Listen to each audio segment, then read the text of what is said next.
Your style, your flavor, make the city rock. They must say the season come out with a bang.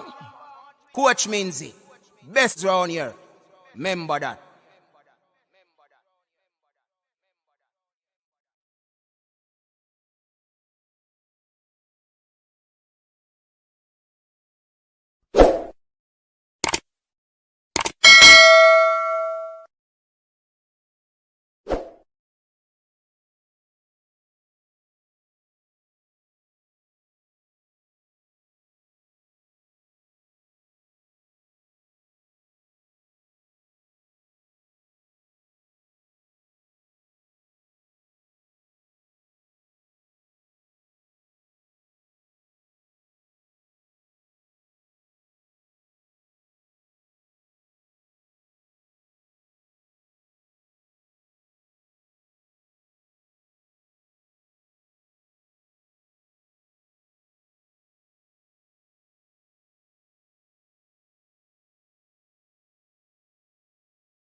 Your style, your flavor, make the city rock. They must say the season come out with a bang. Coach Minzy, best round here. Remember that.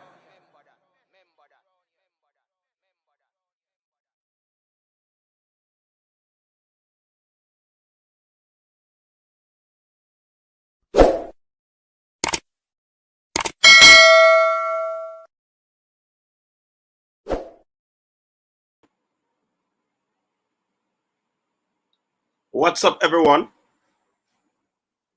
Welcome back to the Coach's Desk. I am your host, Coach Minzy, and we are here the final night of this weekend's TripleTreat.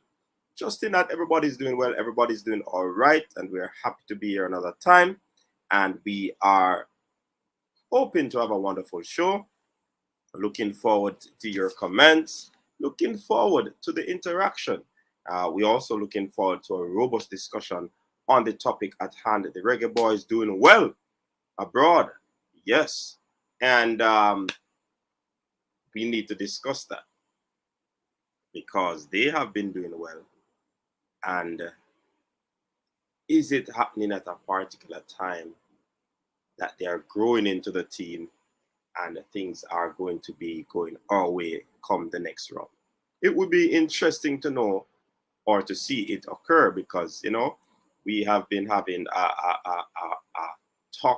topsy-turvy time for the first round and a half. Yes, injured players aren't able to make the trip and so forth. But we are here, and we hope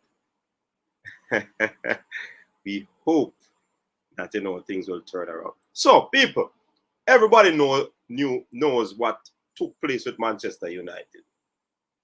Yeah, I want to know some my team, right? So it was so great that one Miguel Coley was here last evening, so I didn't get the beating that I deserved the last evening because all we talked was football with Miguel Coley. So if anything is going to be coming today, it not gonna feel so bad because it's not so fresh again. You know what I mean? And I must say thank you to Miguel Coley, Coach Miguel Coley over there in Qatar, for taking the time out to be with us last evening in a wonderful show that we had last evening. Good discussion, robust discussion, interesting viewpoints on matters pertaining to the Reggae Boyz, the team, and how we move forward. So, yeah, man, big up to all the people. As like I said, we're in for a treat this evening. Hope that persons will come out and we have a good discussion because these players are, bossing up the league that they are currently in. And we'll be delving into that. You have a Bobby Reid who is doing well. You have a Blair Turgott. You have a Shamar Nicholson, Kemar Roof. Who else? Mikel Antonio, Jamal Lowe. Big up to Jams Lowe doing him thing, Plus you have Ethan Pinnock and Liam Moore. And if we're not, if Brentford are not careful, If Brentford are not careful, they'll be losing Ethan Pinnock, you know.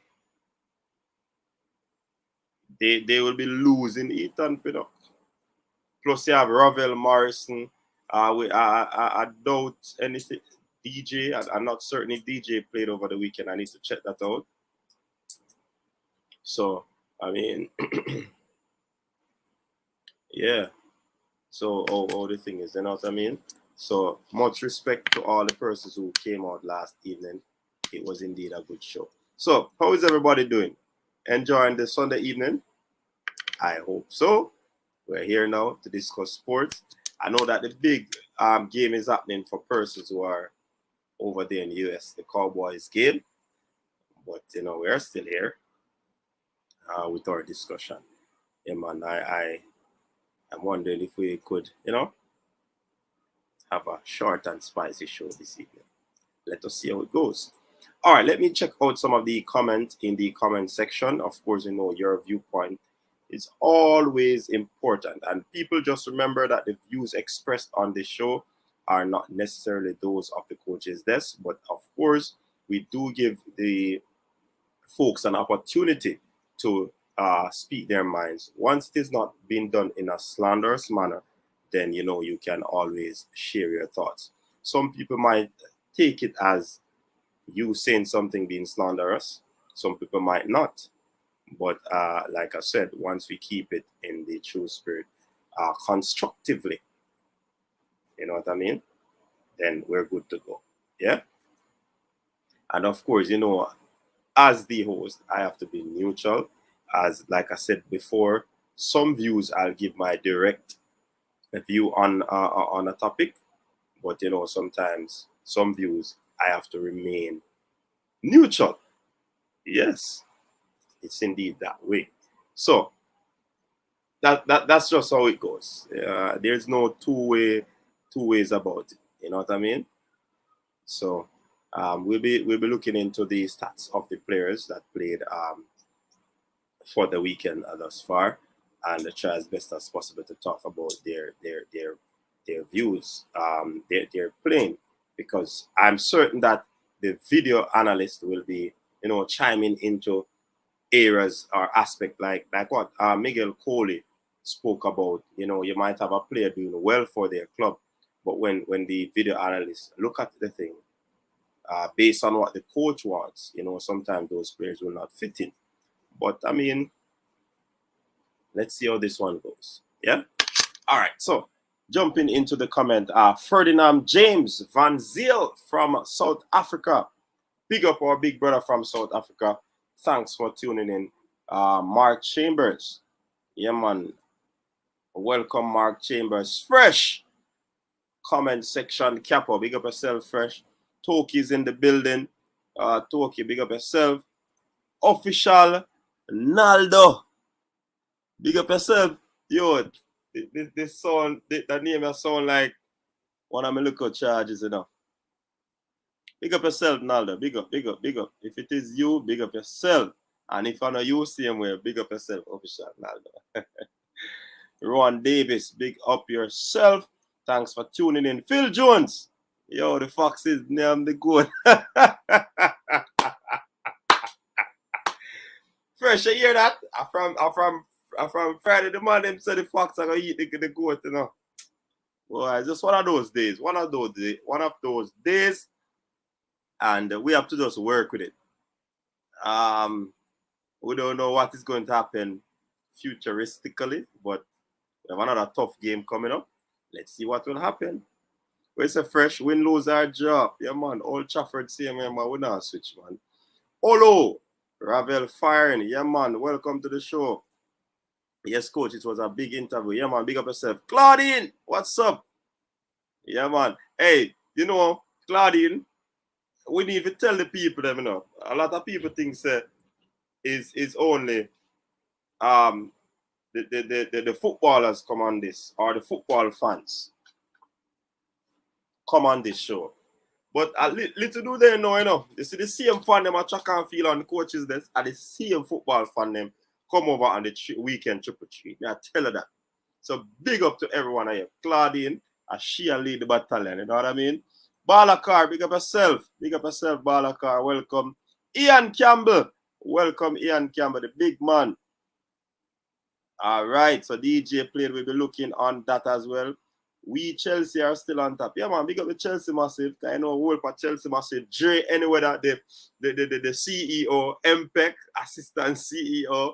Kieran, big up yourself. You know what I mean?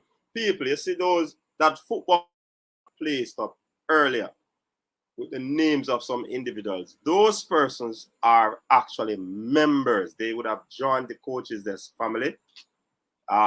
So they are not only just subscribers, they are members of the Erudite squad. The list is growing. Really appreciate that. Of course, there's always room for more persons to come on board. So what I'll be doing, I'll be dropping a link that puts you directly to the link to join the channel. Yeah, man. Dwight Gale, welcome. Losing Pinocchio, which team? Phil Jones, they say, come Robitin. Phil Jones, I want to think we do still enough. I don't know about the next man you want them, you know. I'm not afraid I'm on third enough because we know it's a part of the game. You see, once you sign up, you know a part of the game. And guess what? Manchester United are one of the most hated club, man. So we know, boy, I say, once you say United, we're going to be getting a lot of beating. Yeah? Because people don't like when people unite. don't fresh. And Balakar, they don't like when people are united. But we know the thing set, you know what I mean? So we're still standing up in the war. Ian Campbell is saying Daniel Johnson and Ravel Morrison played against each other over the weekend and they both played well. Yes. All right. El Padurino, big up yourself and welcome. Shatta in the building, a member of the Erudite squad. He said Ravel 79 touches. Wow, that's incredible. 66 passes, 91% accuracy. That is an incredible stats. We'll be looking into it more later on in the show. Up coach Ravel Church is pleased our general was in fine form. Wow. Tell them Claudine. Listen, the commentators were speaking highly of him. Wow. Wesley Hall. Welcome, Wesley Hall. Big up yourself. Claudina, heal up the big man shot at the AI. J Ham, welcome, blessings. Hype up some defender when are good. Who not good now, Balakar? Ian Johnson, big up yourself. This man is proclaiming Ravel. Let's get the show on the road. You know, J Ham, what do you mean by that? Talk to us. We take all sort of, you know. Jessica White, welcome. Big up to all the females in the building. Welcome, Jessica White. Brentford cannot keep Pinnock. He needs to be. Yes, Ian, that's what I'm looking at, you know. They are going, Brentford can't be comfortable right now. Ethan Pinnock is playing excellent football. Yeah, them are steal him. Thus far, it looks like Jamal Lowe will be going to the Premier League next season, even though it is early days. Yeah, man, early days now, but his team is doing pretty well. Marshall Mullins, welcome to the show. Jermaine Hendricks, bless up Liverpool, I got kill Manchester United. Oh my word. Kieran in the building, the Chelsea big boss in the building, you know. Big up yourself, Kieran. Manchester United for life. See him so J-Ham. We're not playing now. We're not switching them, man. Brentford playing like they want at least a spot in Europe. Brentford is balling, people. No doubt about it. Brentford is balling. Brentford is no soft soap. They are playing some good football. They are keeping the quote-unquote big teams on their feet. Yeah, man, on their toes. You can't sleep. Brentford, you eat your food. Take out the chicken out of your plate. Yeah, man, and if a lobster, it's worse. All right, Melvin Levy, welcome, man. Welcome. Richard Samuels, welcome. Starts Richard now because Liverpool are win. All right. Shaquille Smith, what's up, man? Pick up yourself, Shaquille. It is VIP service. Lord Ravel to return. The attacking midfield. We need a change in formation. Attack. All right. It is as these VIP services. Jerry Webb, what's up? Welcome, man. Welcome. Big up yourself. Big up yourself. At Ian, good. No Pinnock, which team I go by? Come on, Balakar. Balakar, behave yourself, man. Behave yourself, Balakar. It's too early for that, man. Pinnock not good. Him no rate Jamaica. Boy. Balakar start early, people. When you see Balakar on the floor, you have to just lower make him dance. He might do some break dance right now. Big up yourself, Coach Coley, biggest coach Jamaica. All right, reflection. Big up yourself. Dwight Gill. We say win, lose, or draw. We now switch. Flex Supreme, the DJ. Ravel been still sending support of the national team, even when them now pick him, the youth hard in it and need to bring in back Ravelino. All right, Flex. Big up yourself. It's a Chelsea in the building. All right, Kieran, yeah, man, we know you're there, man. Richard said Liverpool is the most hated club in the... No, sir, Richard. Man U is the most hated club. Richard, more you prove that. You know what people love Liverpool? All who are not fans of Liverpool love. Them prefer Liverpool beat Man U. So I don't know what you're talking about, Richard. Pinnock has dominated all the big teams, so why not? J Webb, coach said it's a great weekend to be Copite. All right. Chris Smith, what's up, Chris Smith? Big up yourself, man. Big up yourself. And Ian, Chris, I shout you out, all right. So you see it there right now. Cole. Phil Jones said, true. Facts, bro. Man U and Liverpool plus Arsenal to me. All right. Lady Claudine, bless up. All right, Claudine, run the ground, Andre Beckford, welcome. Good to have you. Pinnock, I got content of his shame, seems like there is something personal against him while he's highly rated over there. The man a play like him in the league long time. Very good Ricardo Robinson. So I have to big up my cousin Ethan Pinnock, Fresh God is telling all the ladies, silent Dexters, big up. Thanks for tuning in. Yeah, man. Balakari said, Ian, the Pinnock not good, brother. In the Love Jamaica team. I don't know where you get that from still on a Balakari. You need to tell us what we don't know. Carson White, what's up? Yeah, man. Big up yourself. Welcome.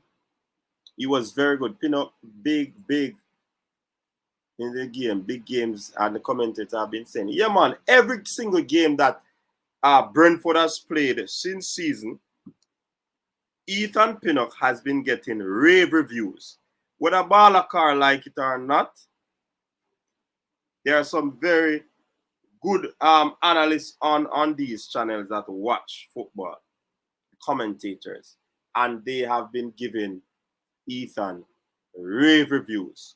So no going around it. Master Singleton, pick up yourself. Tomorrow is the holiday. It has been a relaxed day so far, but tomorrow is really the holiday. Celebrating it tomorrow. So, Heroes Day. Yeah, man. Big up yourself, Master Singleton. Javon is saying, them hate the man because them average defender. All right, Javon. Boy, only not easy. People remember to like up the stream, people. Like up the stream. Listen, once you come onto the stream, that is in order for your to get your temperature check and the sanitization, you have to like the stream. That's how you get into the building. Like the stream. That's the golden rule. You all know that, right? And that's a free and easy way to support so that the stream can reach far and wide. Yeah, man. Ricardo Robinson is saying, Pinnock narrate Jamaica or there's division in the team. That is why some of the players are hesitating to forward. All right. Big up Jamaica. LOL. Bless up yourself. Eagle Republic. What's up, man? Another member of the Erudite squad. Honduras cannot catch a break. They got fined by FIFA US $65,000 for discriminatory practices during the US World Cup qualifying game. FIFA is also reviewing the reports from the Costa Rica and Jamaica games. Wow. That's Honduras in problems, man. Arden TV, Balakara Lowe's. Scorpion, big up yourself. Yeah, man, money you got bounce, man. We know that going on. Howard Chin, what I go and coach our money result this weekend. I don't know the result, man. You just want me repeat it. Hey, you still like it fresh on yesterday we play our earlier today. It not affect me. Rubber skin. When you late, because the interview mash up the whole on the celebration. Guzman in the building. Jacqueline Guzman, a member of the Erudite squad. Yes, Guzman, big up yourself. Big up yourself. And remember to check out to link JC in Guzman. Remember to link JC Ferran. Yeah, man. And welcome back, man. I hope everything is all right. You know what I mean? Ian Campbell said, Giovanni, I will just leave Mr. Balakar because you cannot win against him. That's true. That's true. All right. Exactly. Hold on. Chris Smith said, exactly. Head of lane game in the Jeopardy because Pinnock proved himself the biggest league in the world. Top pundits rate Pinnock highly. All right. Arden TV said, blessing code, big up yourself. Howard Chin, I agree with Balakar. All right. Everybody have their own opinion, you know, man. Lyndon Brown, big up yourself and welcome. Hard work beats talent when talent doesn't work hard. Our players abroad doing good. Yes, Guzman, big up. J-Ross, what's up, man? Big up yourself, J-Ross. Singleton is saying Sheriff Tiraspol is killing it in the UEFA Champions League group stage in Group D. Yes, Sheriff team are going good, you know, man. Well, good. There are 6 reasons why Liverpool is so hated. Have any idea what they are? Hate fuels us. Hey, Dre Webb, you and I know, say, man, you will get more hate than any other club in England. MPEC, Chelsea CEO assistant. Big up yourself, man. MPEC in the building, people. MPEC, where Baba there? Baba good? Yeah, man, the man said this our sponsor by your Baba, you know. Why MPEC? Hey, that one of the bite of the year, you know. Yeah, man, your Baba, man. I eat autocorrect, alright. Hold on, I'll go on here, so. Hold on, fly past comment them. Trying to get them back. Alright, right there. Exactly, because blessing. Hold on, I'm gonna pass here already, man. Pass the street already. Sean Sutherland need to see Tappa give the team a what? Walsh? I don't know what is that. Big up yourself, Sean. Phil Jones, Ethan is very good ball playing. Very calm defender. Yeah, man. El Salvador keeps getting games before the World Cup qualifiers. They have a game against Bolivia on the 5th. They will be sharp against us. Wow. That's a good look. That's a good look. Some people just hate Ethan Pinnock. Sounds like a little jealousy. Balakara Duns to footballer. Fisher and Watson Emirates. That's coming from Arden TV. Leighton Steele. I swear some people just invent things in their mind about Ethan. So delusion. Let me tell you this. And you see, people have to really understand. You see, one game where Ethan Pinnock play, Virgin, the first game when he played for Jamaica and the defender dashed him up on the line. And that the people ever said the man not good for, you know. And that's not a good way of thinking. We're going to break it down. We're going to look for Ethan stats. But if they're going to use that look at dash, you see, if the other defenders were covering when Ethan went, trust me, that goal they would have scored. And that alone the people might use. But then I always say, first impression last. So I guess people them going by that. Kevin Bailey, big up yourself. Khalito Walsh, bless up. Bless up yourself. Pinnock might take Lowe's game. Lowe is making a lot of mistakes. Yeah, Lowe, well, we say Lowe is making a lot of mistakes and him still defended well. Was that just an off game for him in that game? I don't know. All right, Jason, big up yourself. Big up yourself, Jason. I think if Pinnock was in the Premier League before he come to Jamaica, he would make the England squad. That's a good observation, Jamaica LOL. Because the youth are play some good ball, man. Natty Congo, big up yourself. Ethan is not only a good defender, but he's very important part of Brentford's set pieces. Definitely. Trust me. Man, go up and go score either. Based on current form and ability, he's locked in the left side of our defense. Cornwall Ray, we need to stop disrespecting our players. If they are not disrespecting us, we are helping to create the division in the team. Arden brother, I'm gonna rate Watson or Fisher. You mad? Rodolph Austin, big up yourself. Respect coach. This is Coach Naji. Coach Naji. From where? Coach Naji from where? Carl, we need to stop disrespecting our players if they are. Panama also punished by FIFA for a fan behavior issues. Panama will not have fans for the November 12, 2021 game. FIFA is not playing. Yeah? Balakar, what is your IG? I heard there is a fake shot on IG. Peebo, big up yourself, bless up yourself. How watching? Watching.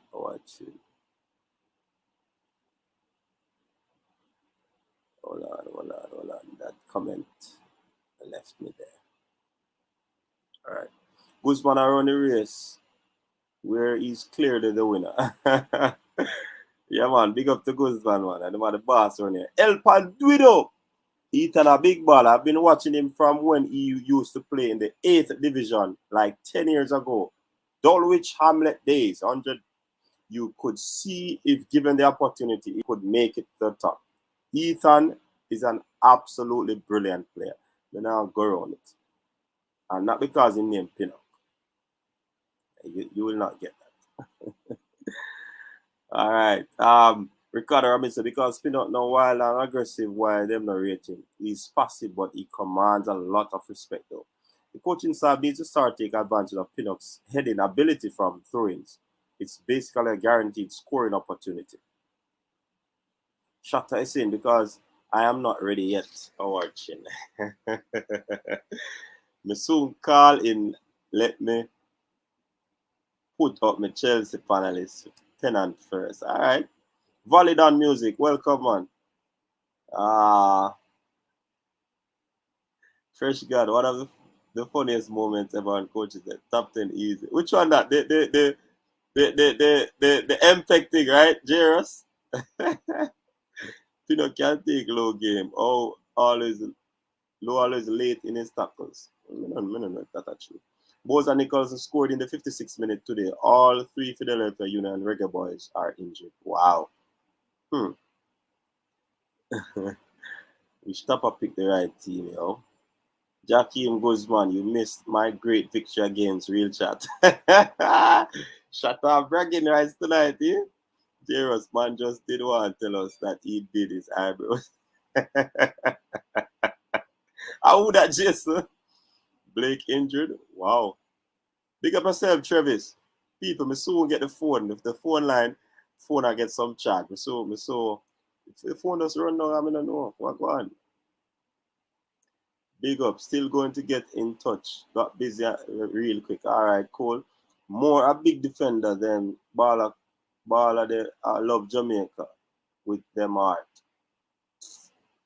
Boy, it look like Balakar have something there, no people. Balakar have what you call it? An X-ray machine that can connect to the brain and the heart. So when he scans, he looks at a player, he scans and realize who is playing for Jamaica with their heart. Balakar, big up yourself now. You make run here nice sometime. All what go on now, they can't switch Balakar from Wayne once. Balakar make the show nice. Big up Balakar. Coach, you have any info why Pinnock and Moore didn't represent us in this window?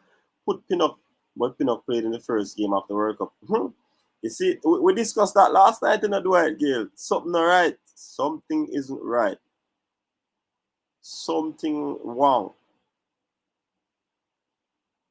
Tony Rudiger got dashed by a Bailey coach. I guess he's not good then. And Rudiger one of the best in the world. So you see me, I said all the people I'm reason the thing, Giovanni. Boy, I may tell you. To be honest, Panama, he was the best defender. More at a shocker and he stood out for me. Of course, Ethan played well in the Panama game. Understandable, but I'm here whenever you're ready. Erudite, big up. Shutter, good for you. I'm ready for the battle when you are. Them soon change them out. All right, Grammy production. You see what I talk about. Which defender no get dashed? People ridiculous. Why not tell us that? I know you'll be ready. Look like Shutter run from Guzman. You know. Shutter running people. I know you'll be ready. Tyler Blackett, what's going with his call up? Night coach, my mom need you guys Spurs. She's in the hospital as we speak. London is ready. Oh my. People, let's send up a prayer for London is ready now. Man say mother in the hospital. I hope on the COVID, well, whatever it is, we hope that, things will work out speedily. London is ready. Yeah, man. All right, Balakar say, him no rate Pinnock from morning. I know what evening, don't. Him no show up on your stream. J-Ross, fresh guy, TripleTreat, take over for the Billa. Hey, Jason, that's a go on. S-Technic, big up yourself. Nico Brett deserve a call up, man. Banging in goals in the USL, regardless of the league, he's doing what a striker does. True? Maybe he blocked you by error, Claudia. Yes, MPEC, Rodolph Austin. Rudy Austin returns to Portmore United in Jamaica. He said his family left 2 years ago from where he was at, and he was all alone in Europe. And he wants to be back in Jamaica. Hence the reason he's back, to be with his family. So, one day if they will call him out of retirement, because we need help in our defense. But let's see. Is that a backward movement, MPEC? Let's see. Remember, we spoke at Manningsman home.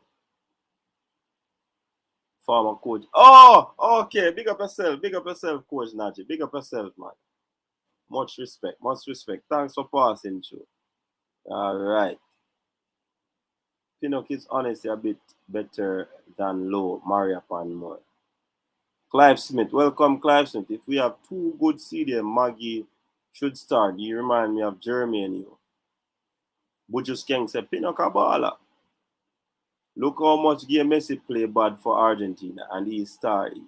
He's off Pinnock. Balakar Boza is playing some very good football. He has improved massively. Jordan Francis, Karim Paris as well, making waves in the Slovenian Premier League and still can't get a look in. Do you think Ethan will get coming to Jamaica? I'm not sure, no, Adrian. I doubt that, though. Man, I want to play for Jamaica a long time, man. Coach, whether you are a big or a small baller, if you not rate with, we not rate it. So is the consensus people are saying is that Pinnock not rate Jamaica? Talk to me. I don't know if that or not. We have to do everything correct to try and get 3 points or a point in the El Salvador. We need those 3 points. Kaim, hold on.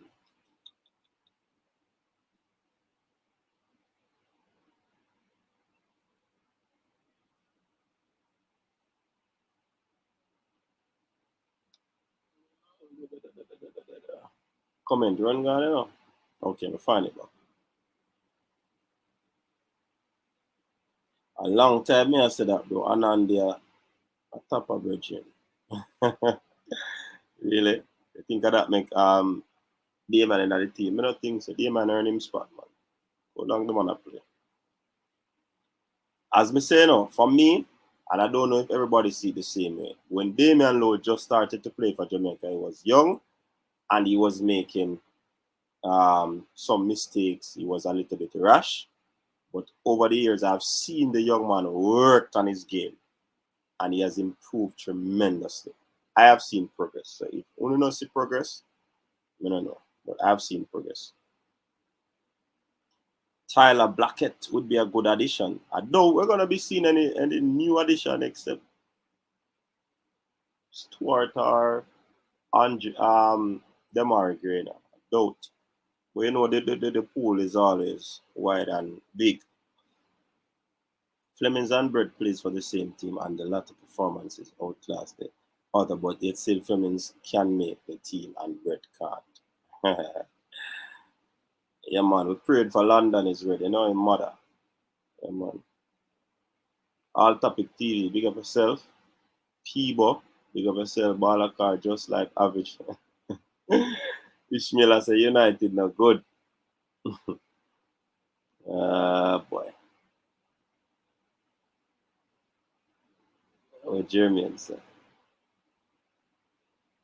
The big baller they want to play for Tappa. Boy. So there's a divide amongst the fans, you know. I don't notice. Coaches says we need a right back. True. But Javian Brown is there. The man just not getting a game. They want any defensive midfield to protect the defenders in Panama game. Exactly, Fort Jenna.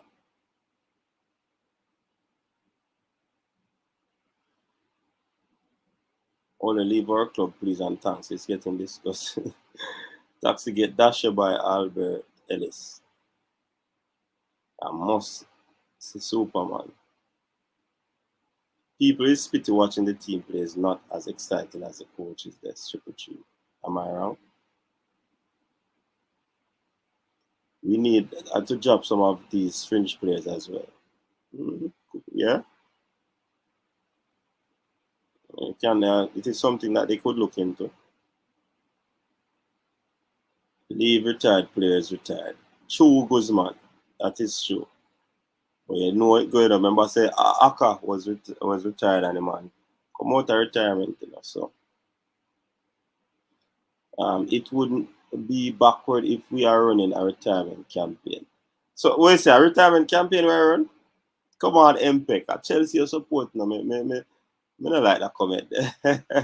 Even if we can get the solid three where Brentford have in the back line, like Pinnock more low, and find the next three, we should be good. True Grimy. Guzman, I support that statement 100%. Let them stay retired. Yeah, man. Oh, everyone injured last week and playing this week. I guess it is the improved science, sports science, that has caused these individuals to recover speedily. Even if top of the coach, we're still getting all 6 points. Coach, he plays the same way. Still a Wilders. All right, King Pips. Coach, you're mad asking for what Jamaica upon him TV. No, I'm not saying he's gonna come in. Jarvis Paris, pick up yourself. I'm not saying, but Balakar, if you man ain't go for Javon Watts, why not Rodolph Austin? Coach, how much do you rate Austin, and would you like to see him return to the Reggae Boyz club? How much I rate him? You know, me did rate Austin gritting at the middle of the park. He used to play a tough game, but that man, he was so tough that you're still afraid of him to tackle. Okay, you know he might get a red card and put the team under pressure. For me, no, I wouldn't go for him. He would have passed his best, but again, it's the coach's decision. I'm not the coach. I'm the coach of coach's desk. Exactly, Kingston. That's the only reason, because he could not. Coach, are you afraid to tell the viewers that Tappa is the reason most of the UK players didn't turn up? No, Ian, I'm not afraid. I didn't hear that. I can't say what I didn't hear, no, Ian. Is that what you heard? Is that what you heard? Tell me if that's what you heard.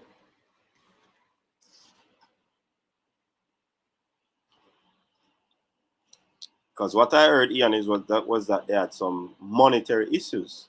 Why some like Amari Bell and them baller they never get called. That's what I heard. Probably we're hearing two different things. Coach said JFF must leave retired player retired as they don't want to be forced to play. They have chosen to hang up their boots for a reason, and that reason is to be with their families. Sure. I know he didn't say, but he seems to have no interest as long as a certain big belly coach is at there. Who that Jason Ferran? Which ball of that? That part I can't, but they miss me. I don't understand what people are saying about Ethan. Ethan was supporting Jamaica on Instagram for all the games when some players didn't. Exactly, not the Congo. And that meant a ball of car if you direct that. Ball of car. Ball of car. Me tell you, say, man, a long time the man want to play for Jamaica, man. So that's why I say ball of car look like him have an X-ray machine over him eye. Him can know who play with them art, you know? Ravel, Ethan, and a few more players are a few players that actually support the team when they are not in the team. So, boy, I don't know a ball of car getting in for.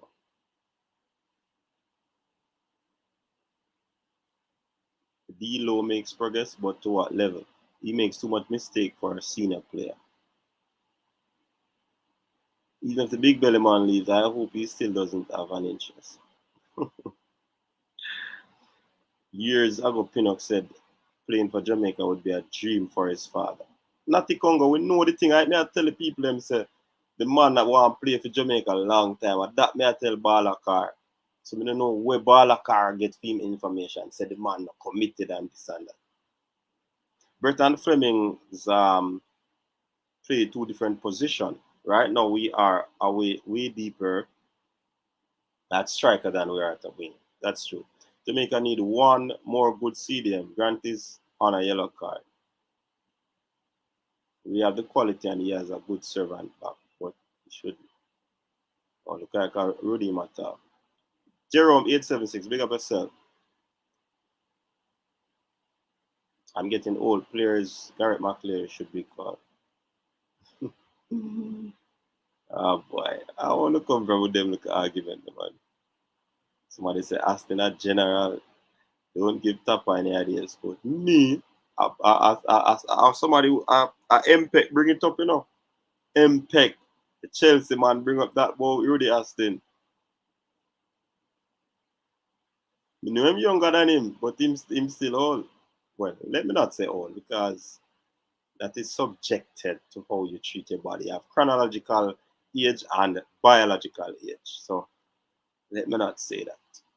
If you're a man who know the science, let me not say old.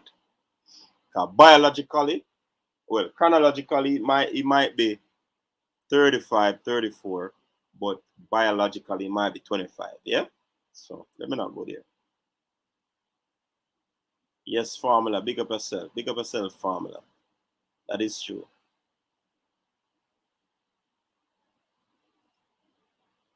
When you really would have want.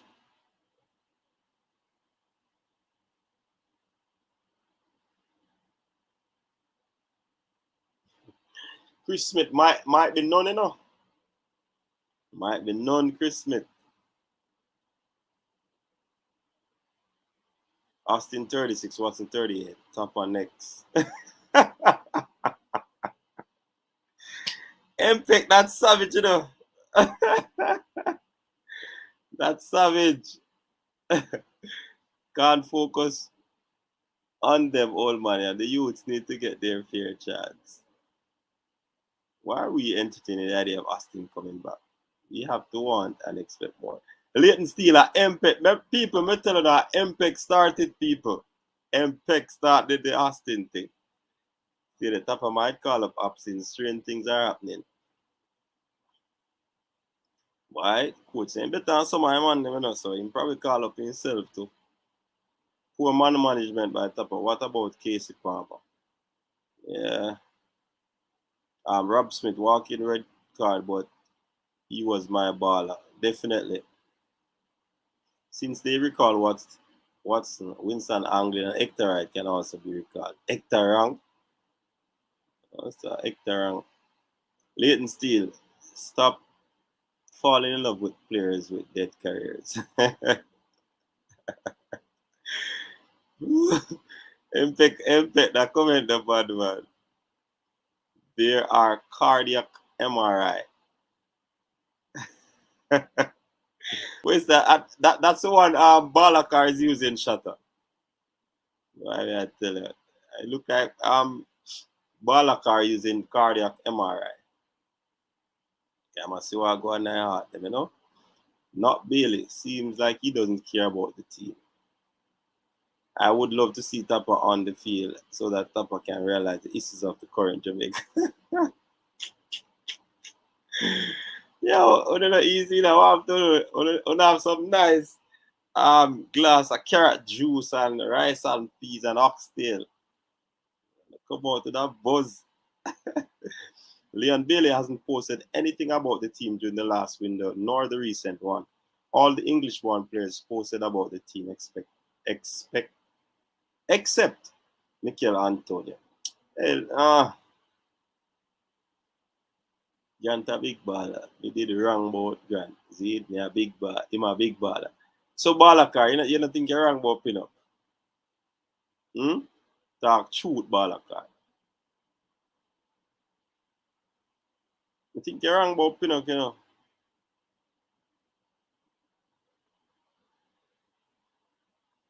Think you're wrong about Pinnock.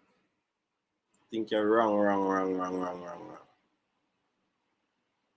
What me say? You think you're wrong.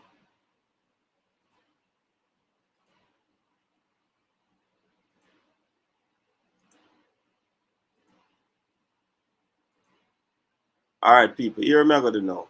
We're going to be taking a break. Coach, I heard a rumor that Ivan Toney has a Jamaican passport. Do you know if this is true? I'd have to do some investigation, my friend. Al Teddy, yeah. No, not, Jeremy and Taylor. I'm thinking of Teddy Johnson. Okay. All right, give me a second there, people. I'll be right back. I'm going to be getting the phone so you can call and let your voice be heard on matters of the players' performance over the weekend. So, your style and your flavor make the city rock. They must say the season come out with a bang. Coach Minzy, best round here. Remember that.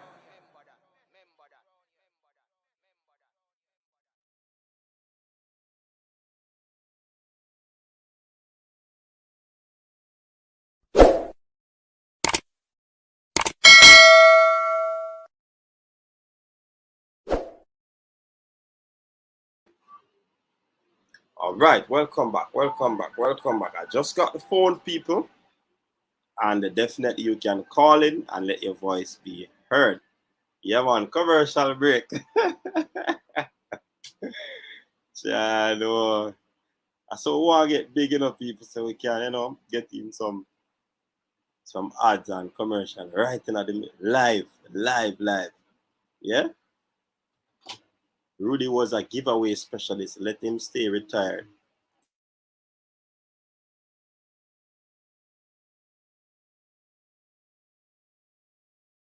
They say, man, giveaway specialist. Lose the ball. Hey, he would be surprised to see his stats all in this type of game now, Rodolph Austin is a cheaper beat. He is Jamaica. On him, give everything for the nation. Recall McAnuff then. Of course, Ethan Pinnock is our best defender. Austin returned to Jamaica because him see Tappa and Carl Watson and him say him. All right, Clive. Hey, Clive, a real general, A real general. That's the important erudite to them. Even Audrey Lewis, pick up yourself. It's nice to have these discussions. Reasons some of the stress, release some of the stress. Is it the truth that Mrs. Ninth is there? Mrs. Ninth? Oh. Shatta, who is Mrs. Knight? Hey, Aji, you know, easy, you know. Hey, yeah, man. So I heard, but you know, when we hear things, we have to do our little investigation first before we, you know, throw everything out there. Yeah, man, the lines are open, people. Yeah, man, we have our first caller calling in. Caller, good evening. Welcome to the coach's desk. Caller, good evening. Welcome to the coach's desk. Oh, no. Caller, the hang up. Yeah, man, the phone lines are open, people. You're free to call. You're free to call. Leon is not committed to the team. Manscaped.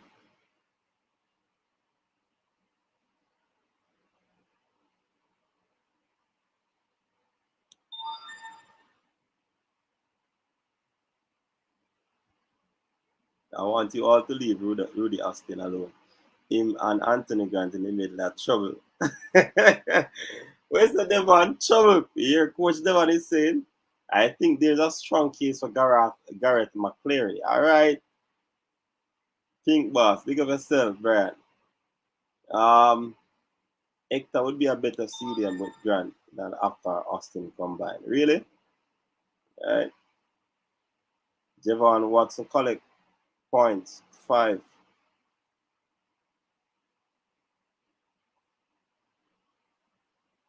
Dr. Hero, they need to call Hector, Arden, and Palmer. I think I heard him talking, but he didn't want to play for Jamaica. Caller, good evening. You're live. Big up, coach. One go on, man. Yeah, man. We're here, man. Bless up yourself. Where calling from again? Yeah, man. Rowan. Oh, Rowan, man. Massachusetts, Rowan. Yeah, man. Big up yourself, Rowan. What say you? Yeah, man.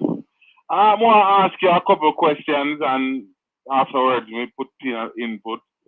I want to ask you about a couple of players. Today, I watch a wonderful performance by Damari Gray. Yeah. And Isaac Hayden. Kelsey Palmer. And as you know, Ethan Pinnock has been doing extremely well. We don't need to comment on that. Is not a debate. That is not a debate. We don't have to comment about. Probably just, you know, the Arsenal fans, them a cry because he plays so good against them. I don't know if that is a go on over the comment section. So him and a debate is a big player. Everybody know that. Multiple awards before him get promoted to the Premier League and all that. So those players I've listed. Could you tell me more about their status? Or if you have any information on their status, because those players do have Jamaican heritage. All right, start with number 1. Damari. We understand that he's working on his documents, and it's a possibility, in quotation, that he might be in the next window. It's not a certainty, but it's a possibility. Who else he made mention of? Casey Palmer. Isaac Hayden. Isaac Hayden and Kelsey Palmer. Isaac Hayden says that he's not interested at this time. No. Oh, okay. And Casey Palmer. Oh, okay, Kelsey Palmer. Casey Palmer. Yeah. He has not been called for a while now, so I don't know what is happening. But he has not been called for a while. Okay. Well, you know, those are some good players, especially since how we know that Leon Bailey has been injured. You know, we could actually use the Margaret on either side because he play with either foot. So we could use him as as an assist towards Mikel Antonio up front as well. You understand? Yeah, man. Like I said, we have to just keep our fingers and our 10 toes crossed to see if Isaac if Amari Gray will be ready for that window, because you know the coach. The coach doesn't like to bring him in, especially at this particular juncture of the campaign. Okay, most definitely. Yeah, because we just need some information from those players, and you know, because I've never heard much about those players being mentioned, you know, so therefore you know, we just want to find out if you have some insight on those players and their status, and you know, and as I say, towards the first time I call in, still more really I look at it and I say, you know, the injection of those players, you know, in the team as well, you know, we wouldn't want to do like what happened in the past, like wow, Tappa did change and put out 6 brand new players on the field where never play against it, play with each other and stuff like that. So that caused a major problem. Was it what, Panama game? Mm-hmm. Yeah, we had a horrible game against Panama. Yes, yeah. So therefore, you know, I look at it as you know, the coach is a major problem towards the performance of the players as well, in terms of the way how the substitutions work, the motivation of the players, the cohesiveness of the unit. You know, the coach have me listen Cataraca talk about it the other day, and I said to myself, say, yeah, you know, Cataraca have a point there, so because he was saying the same thing, that you know, you know, to call the players and form a bond with these players, and it, to me, you know, we don't see where there's a bond between much of the players. You know, the thing, you understand me? I say, because I've seen a lot of separation and division, and you know, hands down, you know, you take the coach, the effort to build a team and the unity, team spirit, you understand? So you need that type of person, you understand? When we look at the Brentford coach, brother, and we see how the Brentford coach come from little and nothing, you understand me? And build a team so good and cohesively, have an identity of themselves, you know? We need a coach like, you know, some in a similar vein. You understand? We can build this team because we have the players. It's not like we don't have the players, but we're just disjointed, extremely disjointed. You understand? So really, I hold out and see, you know, if any of those players I've listed step forward and, you know, want to play a part and build it, you know, build their performance with the Jamaican national team moving forward, and it would be a great asset to the team to have Amari Gray on one side and Leon Bailey on the other side, supplying Antonio up front. You know, that would be very good. You understand? So just want to find out about that. So big up yourself. Yeah, stay tuned in the chat and go on soon. I'll go on with it. See me? All right. Big up yourself, bro. Yeah, man. Bless up. All right. Cool. Hey, one thing I can say, people, is that you see the Brentford coach and Ethan Pinnock, if they're not well firm, they might get, you know, scouted by some teams. Trust me.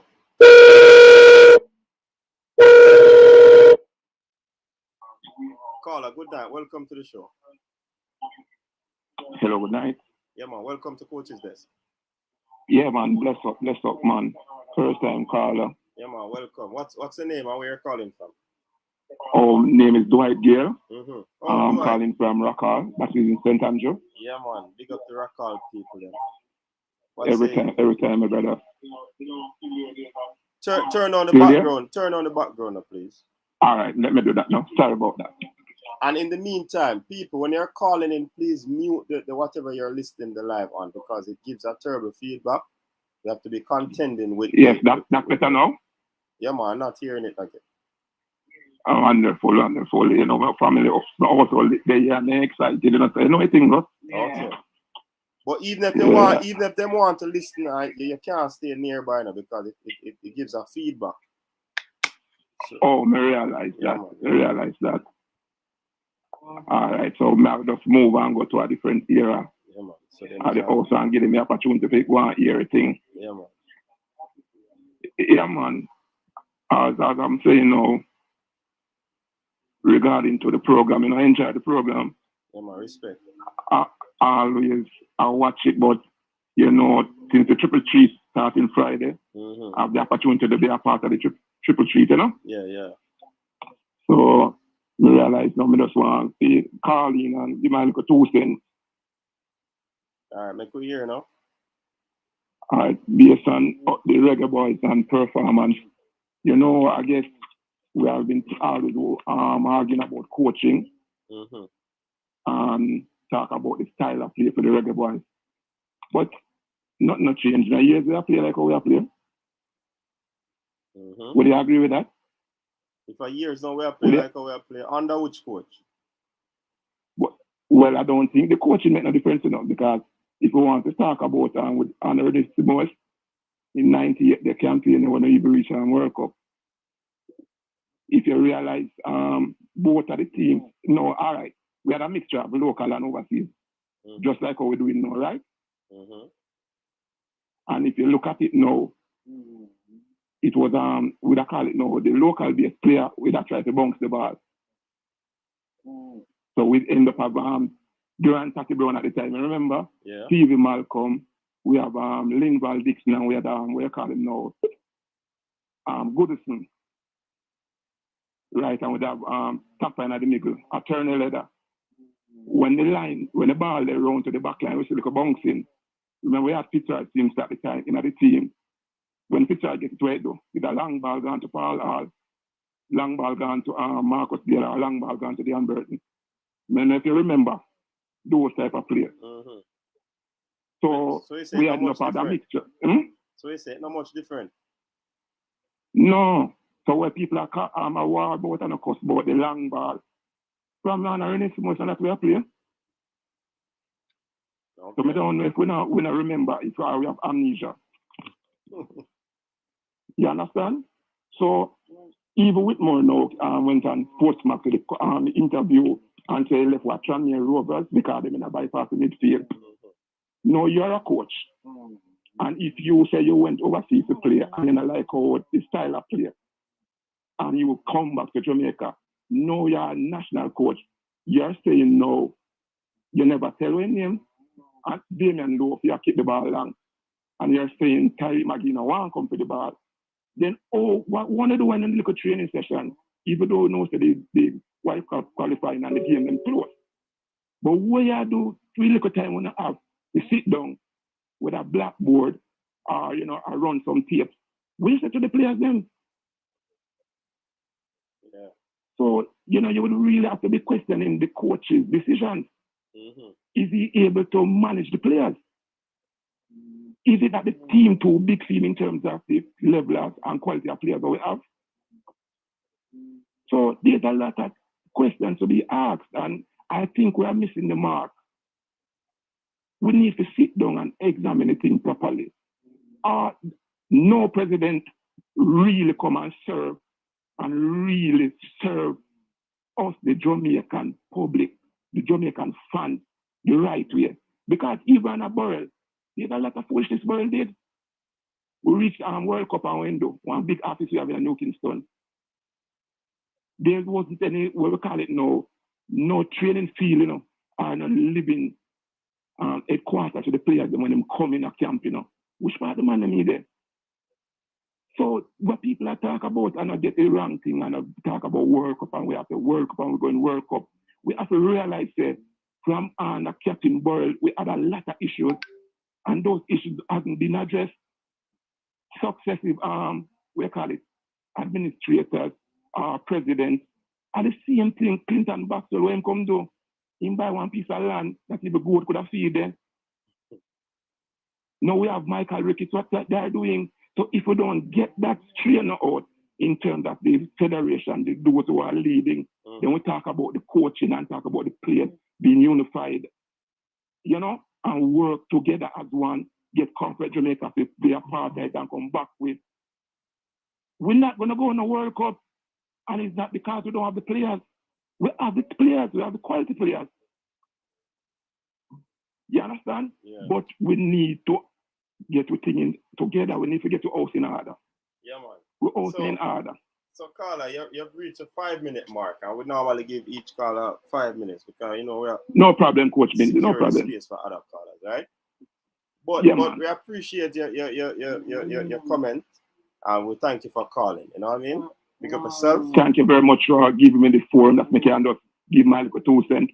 I'm gonna stay tuned. Bless up yourself.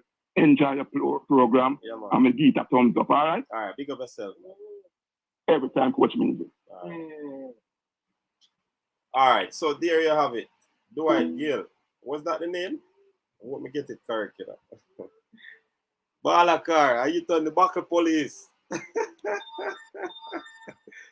Jason, Balakar is the battle police in the comment section. Balakar, no stop, put up buttons, man. Yeah, so I see MPEC is piggybacking on this the comment about the long ball. That and he's right. The long balls can be played, but the problem is that most of them not accurate. And even if it is accurate, then it is difficult for us because we're not winning the second ball, which is very important. Where's that Jason Ferran? Balakar battle too. Alright. Balakar is on a different mood this evening. Balakar. Talk to you, Balakar. Give us a call. People, remember, as I said before, the phone lines are open. You're free to call. Free to call. So, RJ Lewis asked me a question about when is track and field live. Listen, we're going to be having a special guest on Tuesday. You can't afford to miss it. Yeah, man, it's an American. He has a channel as well. One of the fastest growing track and field channel around town. So yeah, we're gonna have a little talk with Race Tech. So you can't afford to miss that track and field fan. You know what I mean? So, like I said before, people, the phone lines are open. A big coach, Andy Rasket, what them coach now? Big deal, what them coach? Yeah, that's true, Devon. You have to know when to go now.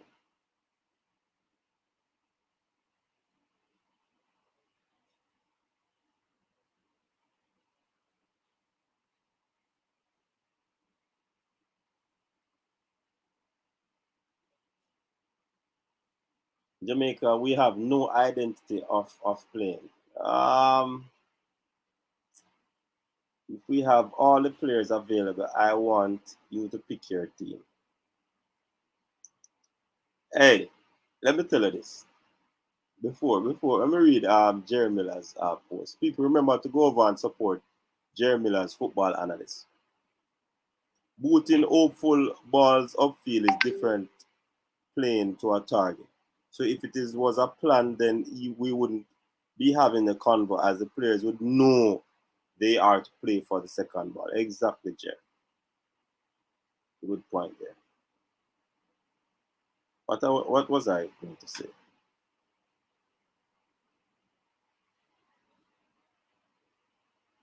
Oh, hey, Clive, you see this team now?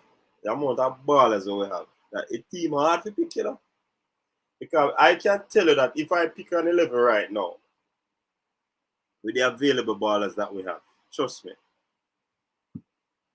people that say me don't know, man. Oh, me for leave out this man, oh, me for leave out that man, and all of these things, right? So,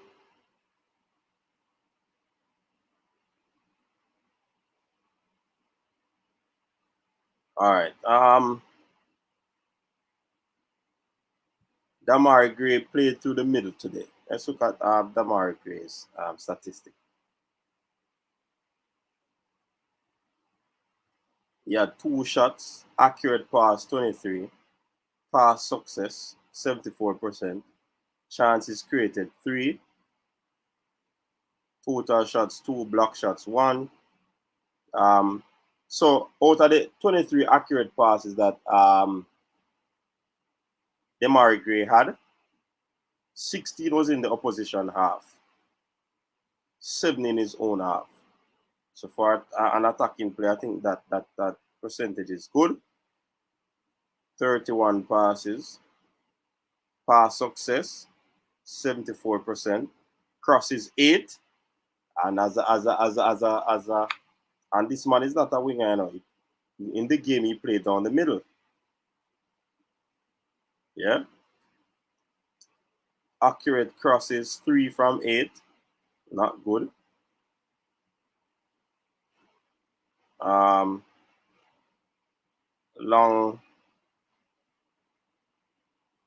Long balls 2, 1 from 2. Key passes 3. He had 51 touches in the game. 5 corners. He won 3 duels. Sorry. He lost 3. Clearances 1. Head clearances 1. Block shots 1. Dribbled attempted 3. 1 successful. Tackles attempted 1. It wasn't successful. Aerial duels 1, and he lost that 1, so he's not good in the air. And he had 6 recoveries, so it was a pretty decent performance for the 25-year-old, and he had 90 minutes, so he played the full 90 minutes. Apollo official, trust me, you if drop your 11 Apollo. I mean, I tell us some people that disagree with it. Somebody would have disagreed. One person you pick. Drop your team. Drop your 11. Hernan Gomez of Colombia is Honduras coach, also a woman beater. Oops. Why, Devon? Allegedly. We don't know about that. But we never see that part there in the comment. Let's pick the best 11 plus coach, because if you don't have the right coach, you will not manage the right players right.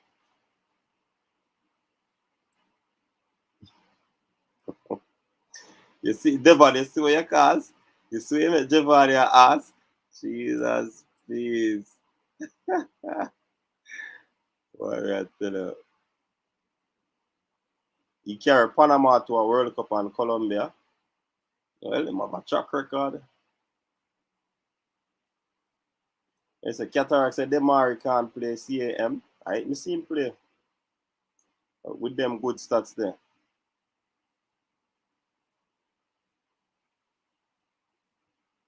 Yeah, man, him play a wing, but him can't play. He's an out-and-out winger, but him can't play cam.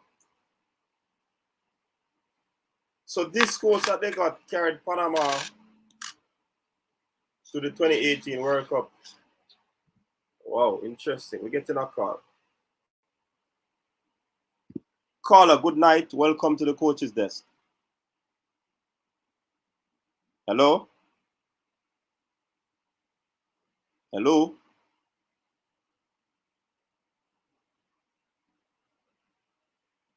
Hello? Caller, good night. All right, we're not hearing that person. Like some Far Eastern number they are called from. Call back, caller. We weren't hearing you at all. Caller, good night.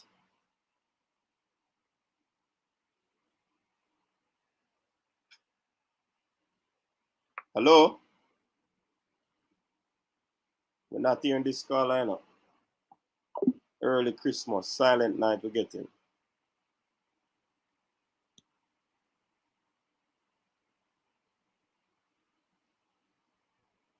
Cataract would say Gray is a second striker and winger, not a cam.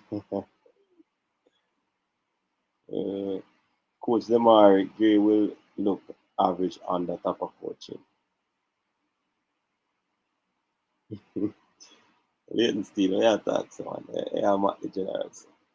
Shaquille said Blake, Taxi, Lowe, Moore, Brown, Grant, Stewart, Ravel, Bailey, Gray, Antonio.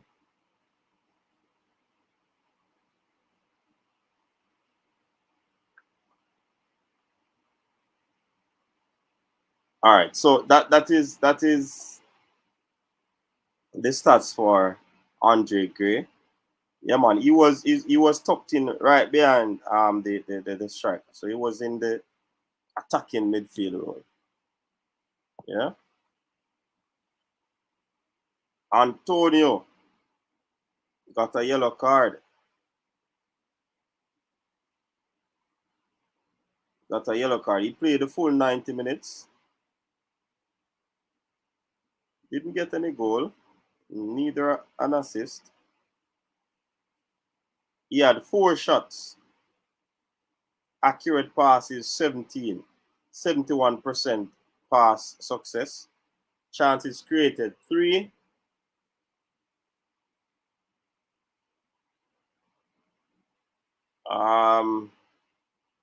Total shots or shot accuracy 4. Block shots 2.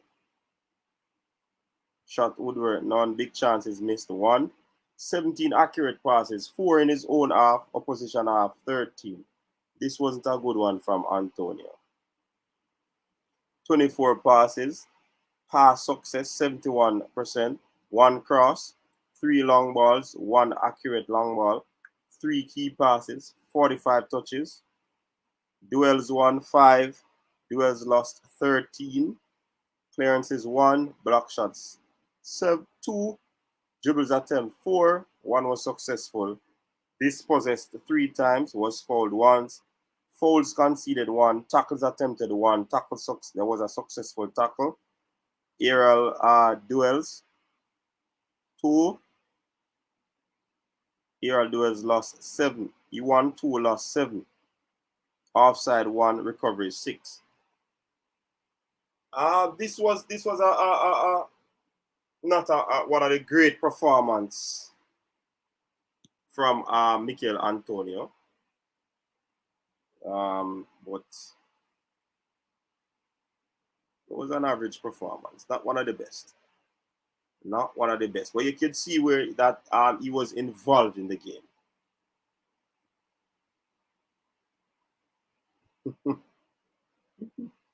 Hey, God bless you. Behave yourself, man. You're not hearing me?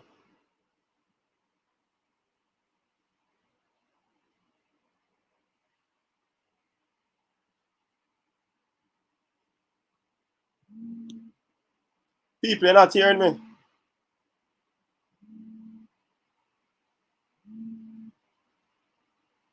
Caller, good night. Welcome to the show.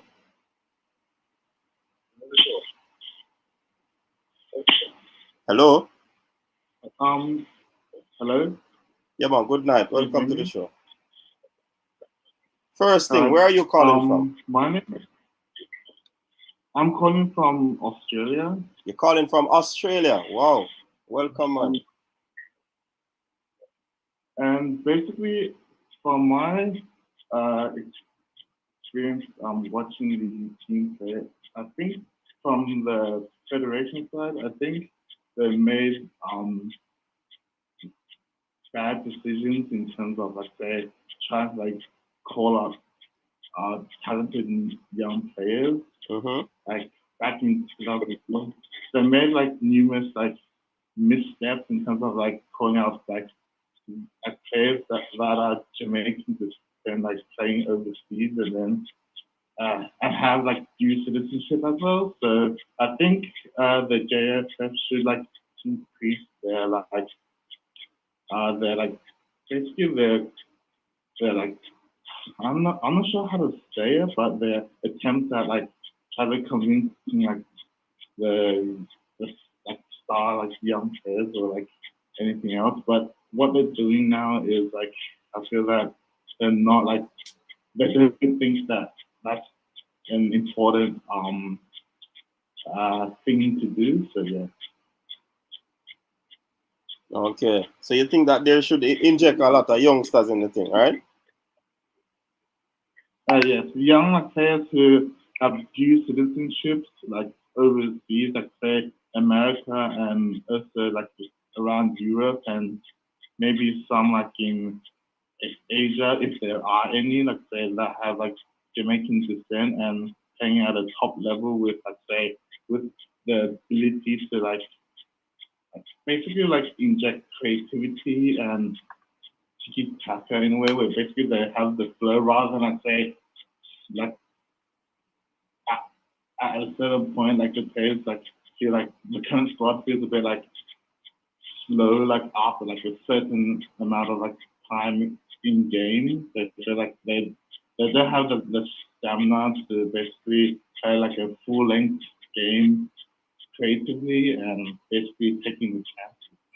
Yeah. So how long have you been watching the Reggae Boyz, the Jamaican team?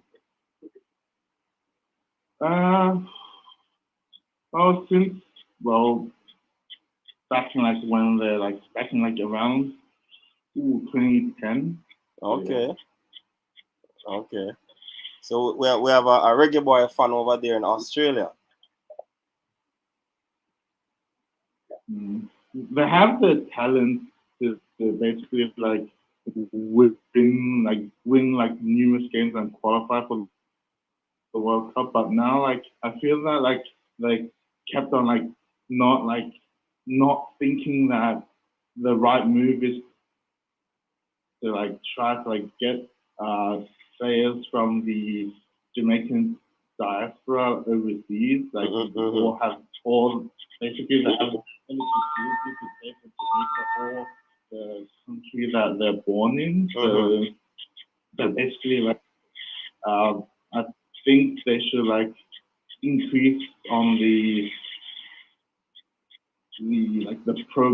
basically to like create a new program to basically have like say scouts or like the JSF have like scouts and they should like send some scouts around the world to basically see which one has like Jamaican heritage or Jamaican descent of some sort or new citizenship at a level like say around like say the under 19 around that age group to see which one has the ability to basically have the ability to like play overseas that in overseas leagues really well and then call them up for the under 19 team and see how they go. Right. And if they're really good, then put them up to the senior level. Okay. All right, that's not a bad suggestion. But that's what you wanted to share, or you have something else to share? And one of the things that like I think they should like the federation should like start from scratch, try to like bring out like say homegrown talent as well, like try to like find like say like where they should like fix the issues of like say homegrown like talent not performing up to like a high level. So yeah. Yeah, man. All right, Mr. Australian, thanks very much for calling the show, man. I appreciate it. And continue to all right, thank you. Yeah, man, continue to share the program over there in Australia, all right? Big up yourself. Yep, I will. All right, thank you. Bye-bye. Yeah, man.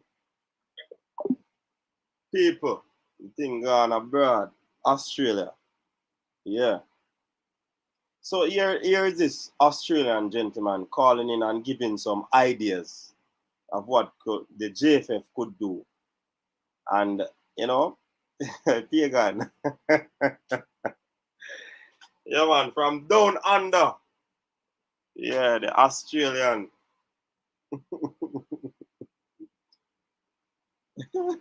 We call Balakar, say, Australia call you save for night. No battle for you. Big up. So you're an international celebrity now, coach. Well, look, so. The folks are watching the show, man. Thanks to you people as well. You know, because I guess some of you would have shared it, yeah. But he made some important points there that the youngsters need to be injected and get them in early, get a league for them and, you know, competition for them so that they can be a part of the senior team. So, yeah, man. So, Ron is saying Sam Allardyce as coach of Jamaica. What's the 11 players? Still up on that run. Leighton States, a big up. You, that is not Balakar, right? Balakar, Jason at coaches. That is not the real Balakar. Astria call you're safe for tonight. No battlefield. Yeah, Pagan, that a go on. Man, you have no idea or system, just like the Reggae Boyz, them, sorry. Liverpool for life. All right, so let's get back into. So we looked at Antonio and Demari. Trust me, Demari has started back life in England as a very, very important part of this Everton team. The man are going with things, man. The ball are going with things, no doubt about it. No doubt about it.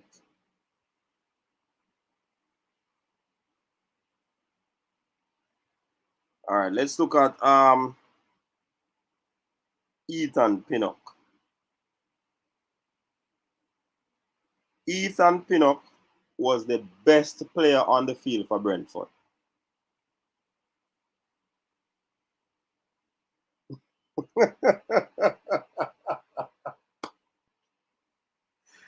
Lloyd O'Connor. Oh boy, I tell you, man. Hey, Balakar. Just deal with Lloyd O'Connor there for me, man.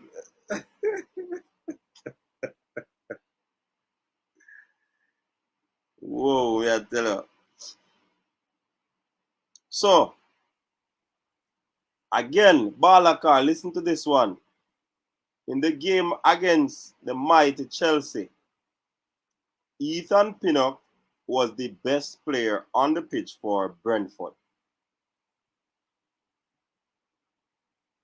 Shall I say it again, Balakar? Yep, and the man played a full 90 minutes. Don't play with him.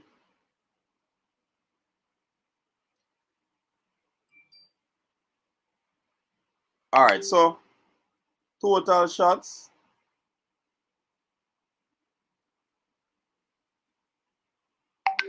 Hey, Clive Smith, if me go out there go demonstrate, them and lock me up, you know.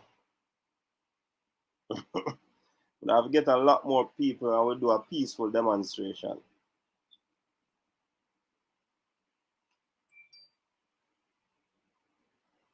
So total shots 1, accurate passes 21.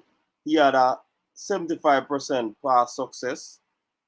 Chances created 2. Shot accuracy 100%.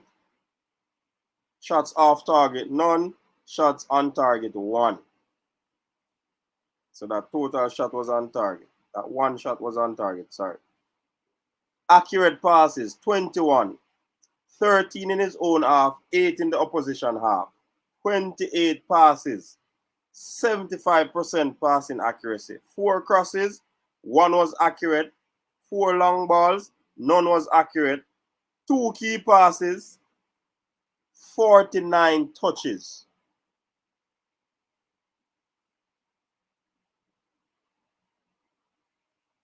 .49 touches. A Pinnock stats me I read now, man. Throwing 6, duels 1, 10. He lost 2. So when they come on to tackling, that's Ethan Pinnock. He might win the ball. Clearances 3. Headed clearance 1. Dribbles attempted 1 and it was successful. Tackles attempted 2 and 2 of them were successful. Aerial duels 1, 7. Aerial duels lost 1.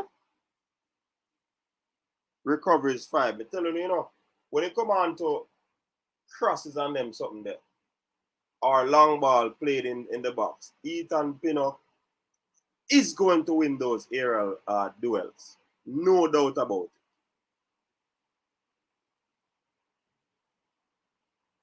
No doubt about it. Yeah, yes. Only official.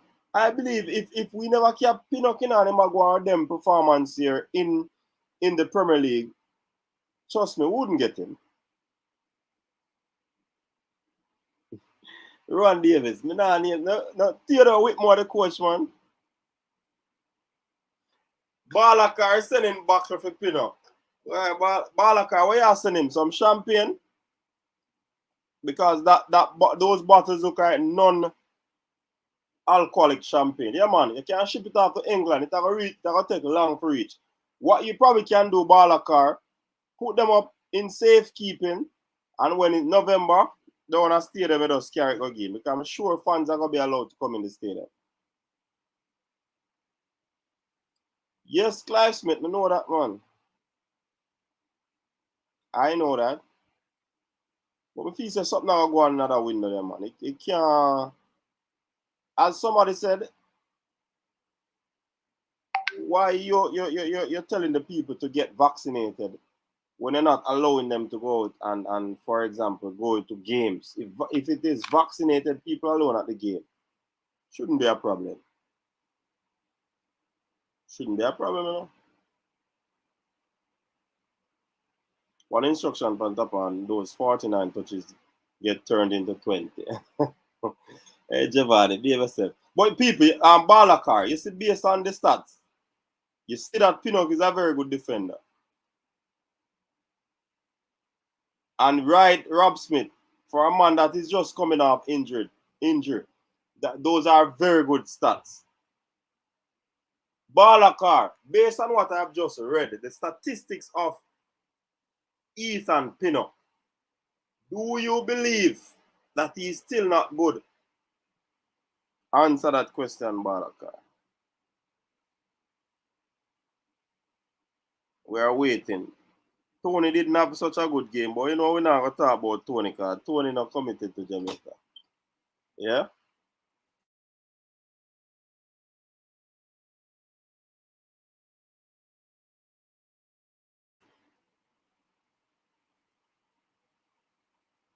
Yeah, man, I think they will fix things. Oh, you made talks along that line, official. All right. Sound good.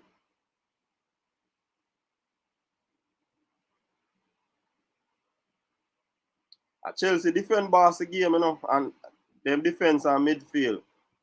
Lukaku and Werner didn't have a good game at all.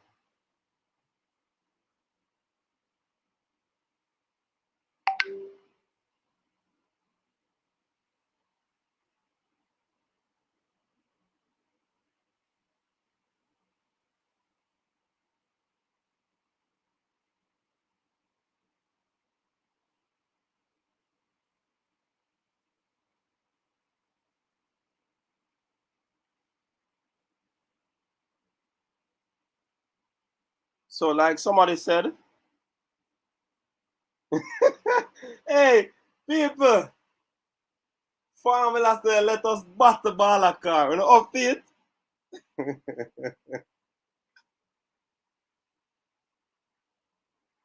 Balakar, many people have turned for you know. See, when Formula said that, you know, many people in start get them back, you know. You see, back start playing Balakar. So Corey Burke, Alvas Powell, and Andre Blake Power off. Was a no-show for the Philadelphia game. So they're out of that one. Balakar, Bakla drop. Whoa, Balakar. You say you're back to police. Man, Balakar, the persons in the comment section, they have disarmed you, Balakar. They have disarmed the Balakar. And the bottles are now rolling at Balakar.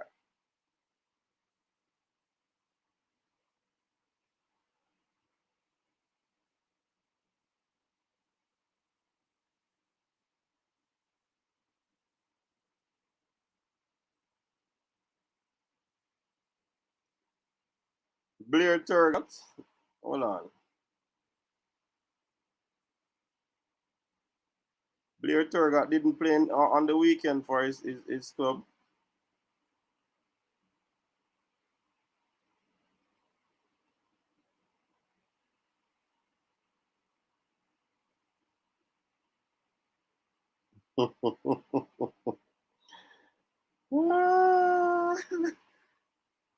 Balakar. So, Fulham with Bobby Reid. Of course, you know the boss scored. Bobby Reid scored, people.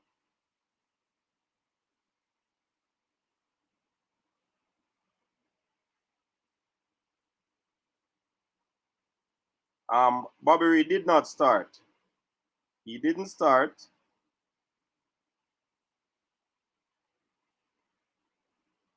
But, I mean, he played 58 minutes.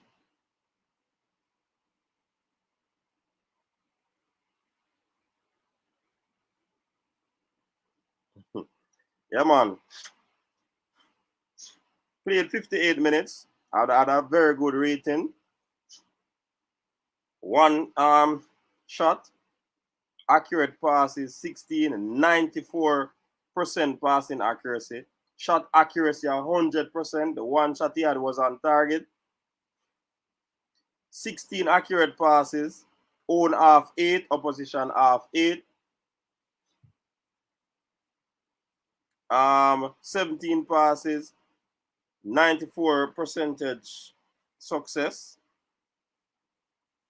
28 touches for the 58 minutes. 1 throw. 3 duels, 1, 3 lost. Dribble attempt 3, 1 successful.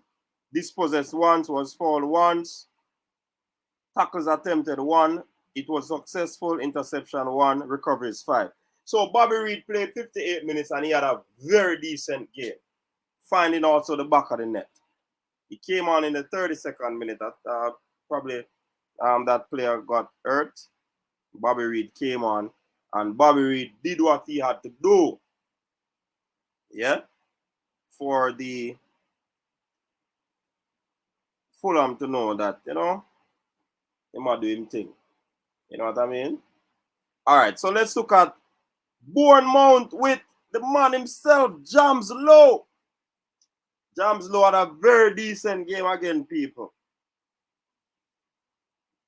Yeah, man, very, very good game by Jamal Lowe. He got a goal as well.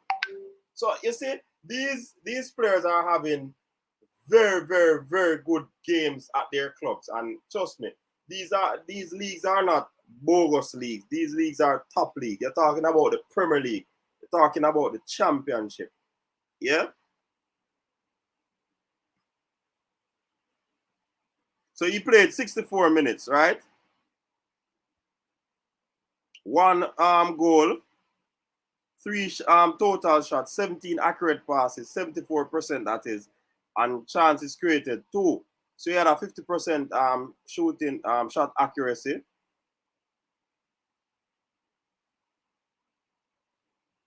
Block shots 1, big chances missed 1. So he could have scored probably 2 goals. 17 accurate passes, 6 in own half, 11 in the opposition half, and that's what he want from the winger. 23 passes, 74%, 3 crosses, 1 long ball. It wasn't accurate, 2 key passes, 45 touches. So he was pretty much involved in the game. I'll soon tell you what position Bobby played. Block shots 1, dribble attempt 3, dribble successful was 1, dispossessed 2 times, tackles attempted 2, he won 1 from that 2. Aerial duels, he lost 1, interception 1, offside 1, recoveries 3. So Jamal Lowe again, people, had a very, very, very, very good game. Very, very, very good game. Bobby Reid came on and played on the right wing. Yeah, man. Cavallero was injured or had some issues, and he played very well. Yeah, man. Jamal Lowe a baller, Bridget. No doubt about Jamal Lowe's ability. Blackpool. Let me see if Kevin was in this team. Yeah, man, Kevin Stewart. He had a not so good game. Wow. Pretty low. And his team lost as well. So he was part of a 4-4-2. He was in the center. He played 71 minutes. 22 accurate passes, 92 pass accuracy.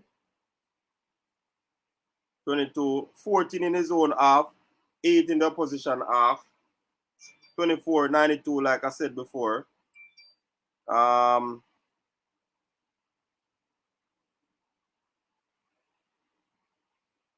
3 long balls, 1 accurate, 29 touches for essential.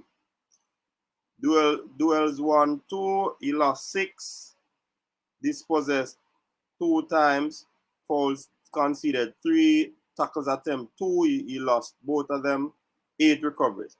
So this basically shows that Kevin Stewart probably is not match fit. Hence the reason this performance. But as you could see or heard is that his passing was pretty good. But he only had 29 touches. But his passing accuracy was good, albeit that most of those passes were made in his half.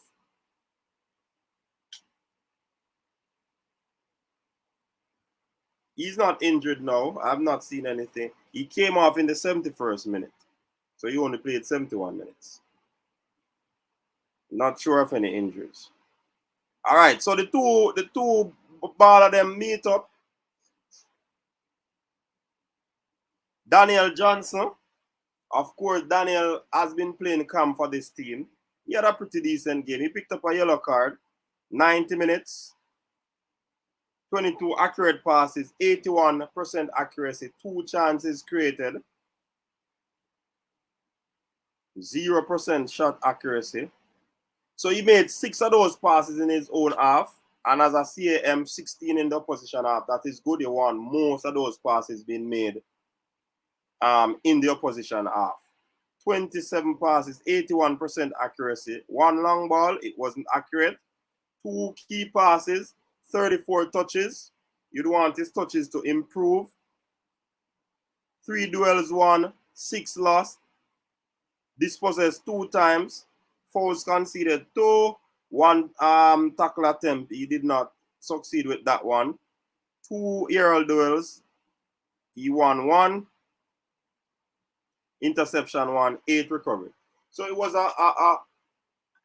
a decent game for a man that was coming back from injury.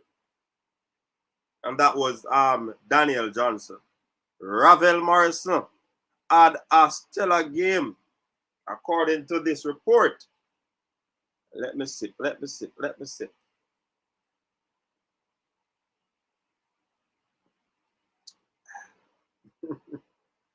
All right. Let me check out some people. Comment here. So you see, the Reggae Boyz are doing.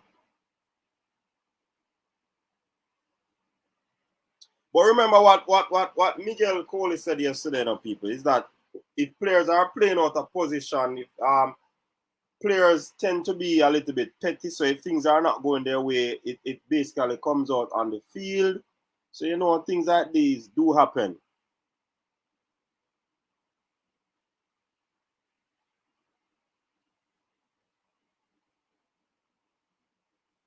Yes, that's definitely true, Neo. We need to score left, right back.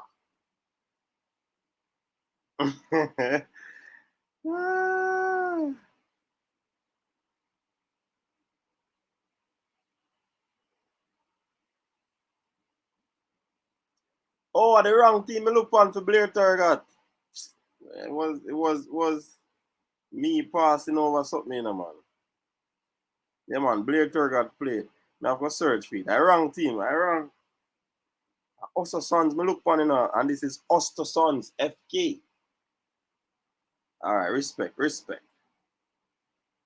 No, this is not Roots. This is a little why.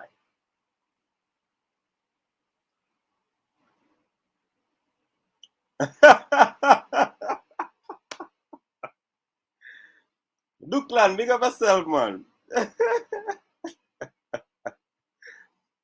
That's 10 at any, you know. Your Mannings, man, most related. You got jokes. Shut up. When we are doing the roads, the bottle have to show because we have to display the bottle. You know what, sir? We need to get some more roots. A long time I have some roots, you know.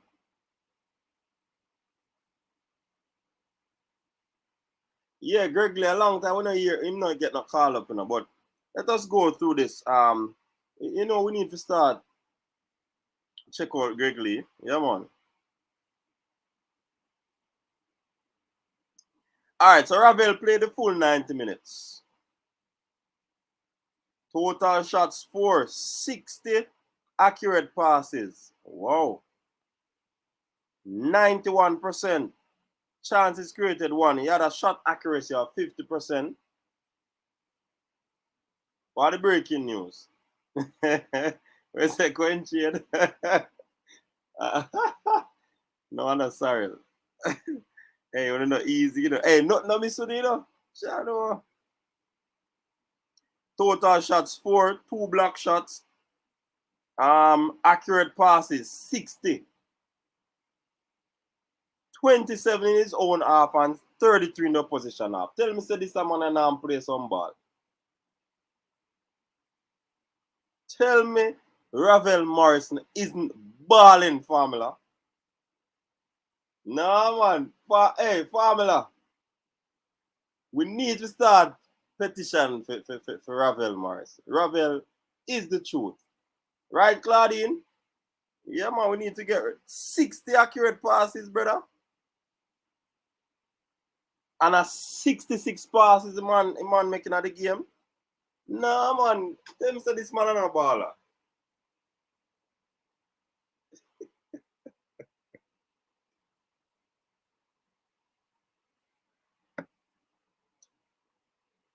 Tell me say this man is not a baller. 91% passing accuracy. Hey, we need to start petition for Ravel.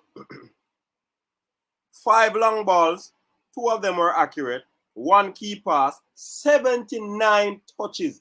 Every single thing went through Ravel.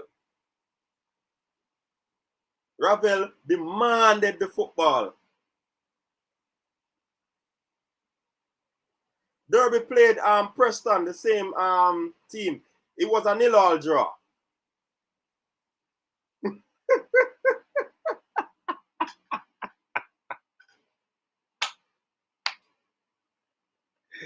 Hey, we have the best people ever in comments. Hey, but Shooter Guna. Shatta, man say Ribena we got enough. But little did he know that Ribena has a lot of antioxidants. Very, very good for you. So you can't stay the top about Ribena like something wrong with Ribena. Ribena is high in antioxidants. You stay there. No, man, Ravel plays on decent ball, Virgin. That means a man actually involved in every player. In the 79 touches, this man demanded the football. DJ JJA, respect for that super sticker. Yeah, man, Ravel is, of course, he's the truth.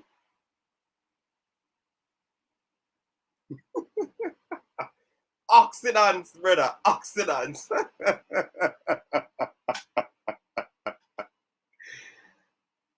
Duklan, Mr. If you're Mannings man related, brother. Oxidants.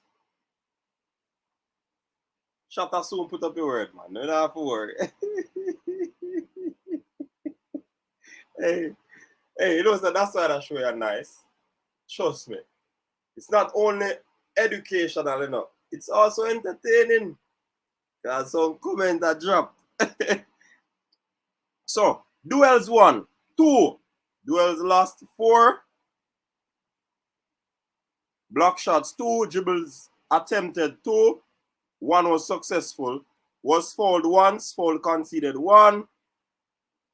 Aerial duels lost 2, interceptions 1, recoveries 5. Ravel was at it. Yeah. And that's what he was doing, official. Obviously, he was doing that because if the man have so many touches in the game, obviously, let me check the team stats.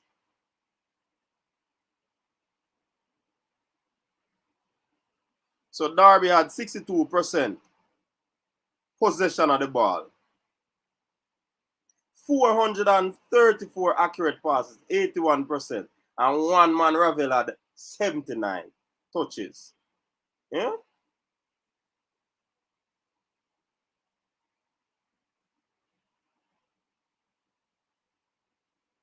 So the team had 742 touches.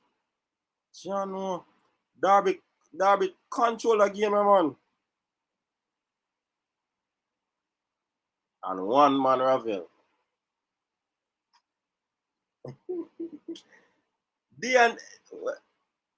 Hold on. Shatter said D&G grape soda. That means the Shatter come from way back, you know. D&G Shatter. I just read DJ stats, people. I read DJ stats. Now I read it again. I will for reading that, you know, man. Shatter D&G. Sure, I know. D&G.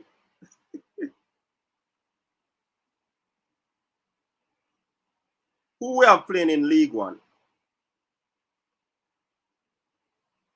I think Amari in another team. Let me check it out.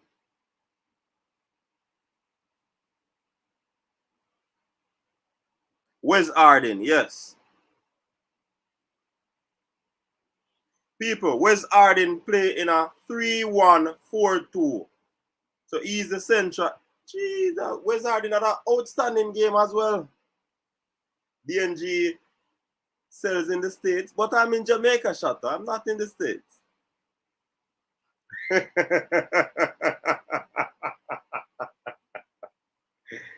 Jano, D&G, a long time not seen something in Jamaica.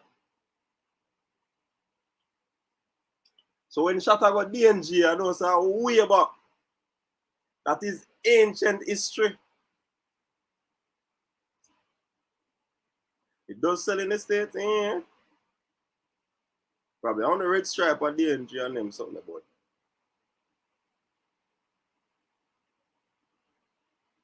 All right, look like Wes Arden. I saw Wes Arden is young. 24 years old. Man have a 8.1. 90 minutes. 1 assist. 18 accurate passes. 62%. Chances created. 3. So he was playing the central defensive role. 18 accurate passes. 5 in his own half. 13 in the opposition half. 29 passes. 62%. Crosses 6. 3 of those were accurate. Long ball 6. 2 of those were accurate. Key passes 2. He had 49 touches. Not bad. Throw-ins 4. Duels 1, 2. Lost 1. Clearances 1. Headed clearance 1. Dispossessed once. He was fouled once. Aerial duel 1. He didn't win that one. Well, he didn't lose it. Interceptions 2. Recoveries 8. So Wes Arden had a stellar performance for Rotherham. They won 4-1 over Portsmouth. Yeah, man. So good game there for Leighton Orient. I will play for Vigaro. You don't have to look on Vigaro.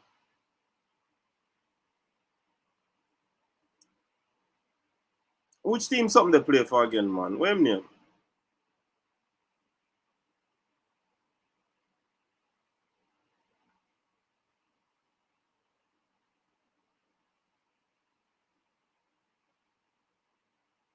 Which team Amari Bell plays for?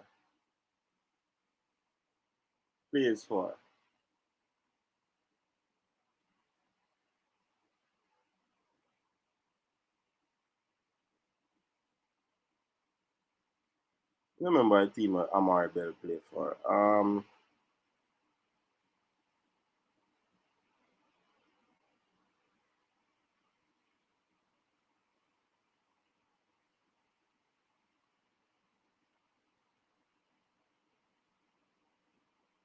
So, Luton Town. Let me see if I find it.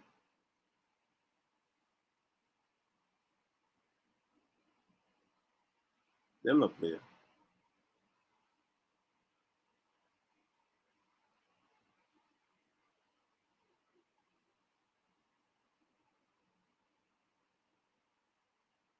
Yeah, man, they win, man.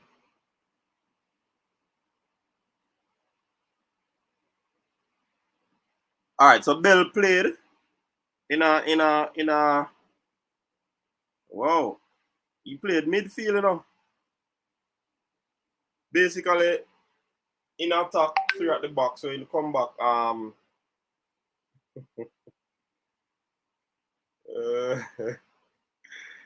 Chubby. You know, buy Chubby, Bridget. Chubby is not healthy, as the name suggests. So Amari Bell played 90 minutes, 16 accurate passes, 57%, 7 in his own half, 9 in opposition half, 28 passes, 57%, 4 long balls, 1 accurate, 51 touches. So I guess a lot of the plays were coming through the wings because it's a 3-4 whatever, but they employ Amari Bell and the other player over on the wing to overlap. 9 throw-ins, 7 duels, 2 loss, clearances 3, edit clearances 2, dribbles attempt 1. It was successful. 1, he was dispossessed 1, was fouled 2 times, tackled attempt 2, 2 aerial duels. He lost 1, 4 recoveries. Not a bad game from Amari Bell. Not a bad game from Amari Bell. Good game, good game.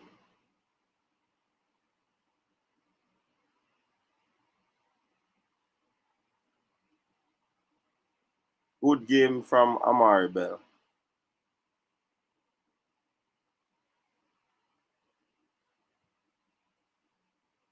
All right, then you have, sorry.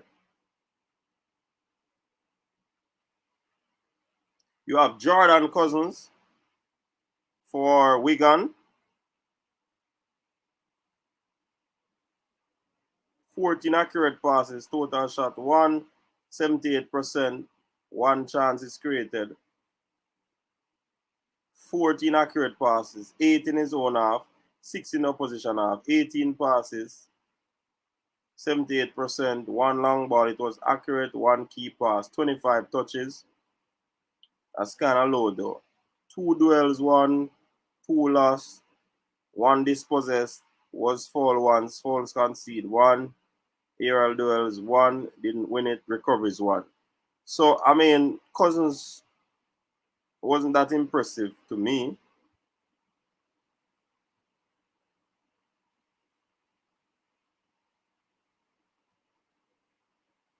Burton, Albion, and Morecambe.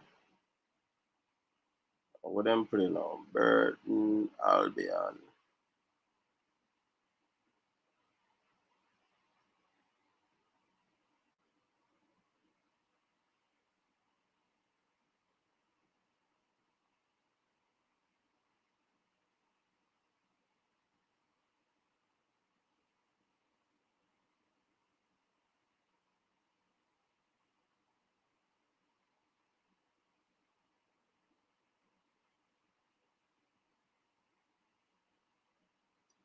So yeah, and makes as much passes as I've got to. You see what I say, goods man? Yeah, man. So that's pretty much the overall. No, we're not finished. I'm gonna check on today's report because if me no report from Bala car now, worse,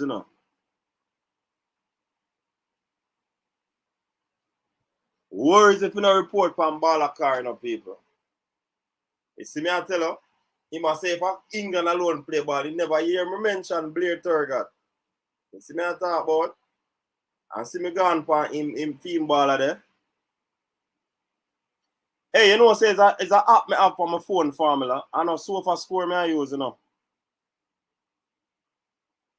that me kind of not too like sofa score now. No.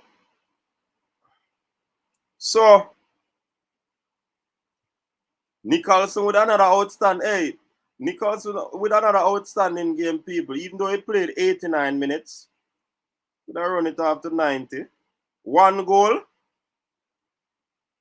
total 3 shots, 13 accurate passes, 65%. 2 shots on target, 2 shots off target, 1 on target, which he scored. 13 accurate passes, 7 in his own half, 6 in opposition half, 20 passes, 65%, 1 cross, it never 33 touches, throw-ins 1, so 33 touches for a forward. When he play for Jamaica, I'm not touching ball so much, Something is wrong. 7 duels, 1, 2 loss, 2 clearances, 1 headed clearance, was fouled once. Aerial duel 6, he won 2 from that, 2 offside, 2 recoveries. Good game there from Nicholson again. Very good game, very good game. Very good game. The boss are going with things, man.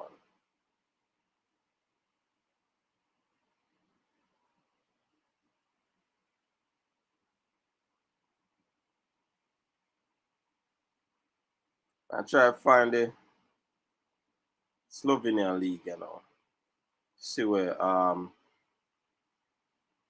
youngster there, name.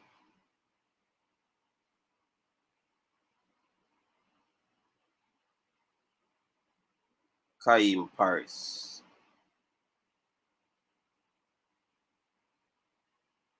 Balakar, you know what I start call for you buckle them,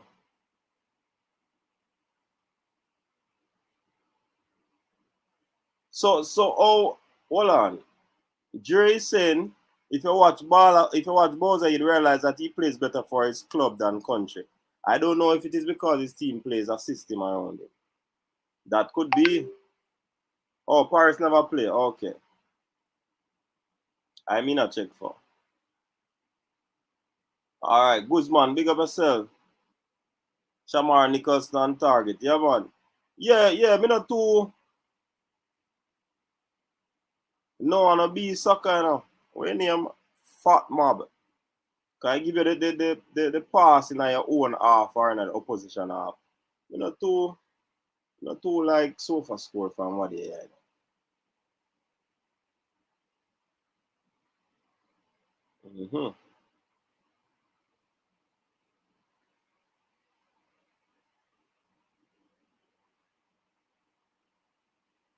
I think Judge needs to play at least the championship. He is a very good player. Yeah.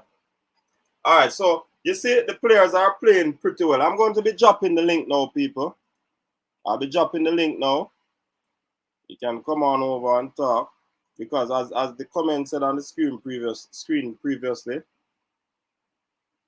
the players, even Shamar Nicholson plays better for his club than country. So we don't know what going on there. So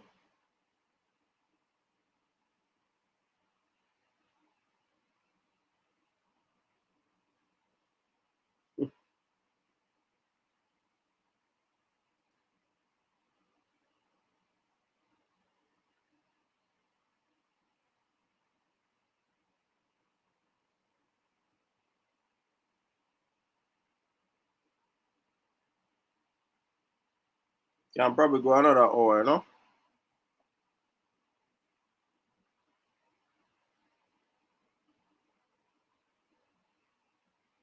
Grant did not play ball a car.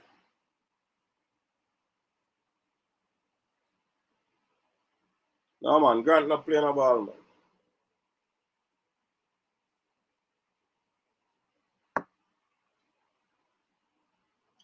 Because Boza have to do what his coach asked of him. But he has no respect for Jamaica, so he played anyhow he wants, and the coach accepted. Really?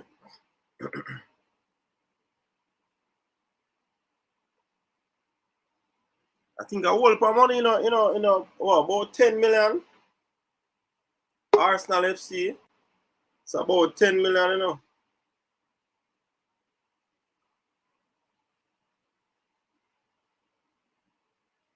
Ron Davis, welcome. All right, coach. I'm glad me have you here so now. You're not going to run and twist and hide no more. I got you now, coach. You got me? Me got you now. You see, you twist and hide and that's around the thing. We say, everybody in the comment section, I say, yo, once it is starting 11 now, we're starting from the court. So go ahead. We got you now. Me? But me yeah, man, we got I answer the question, Yeah. Me answer the question. Mind the people in back there, That's if you know. Mind you get back there. So you have, man, we are here. We are watching comment section. We in there one the whole log man, me and a couple of them and them there talk about the thing, man. We need to hear the start at 11. But if me I go by your own stats and things still in the night, seeing we are looking at it and see all of the players them has been performing consistently overseas, and as soon as them come to the national team, them can't perform. So we need to find out now. We are going to bring it down to gravy, So we need to find out now what could be the problem. Don't put the drink on your mouth. Don't put the drink on your mouth. What could be the problem? Why are they performing so at a high level at their clubs, but when they come in front, the national team, them cannot perform? Why is that so? There are several reasons, right? The grass not cut high enough. There are several reasons. I don't know if the grass is one of them, but you have style of play.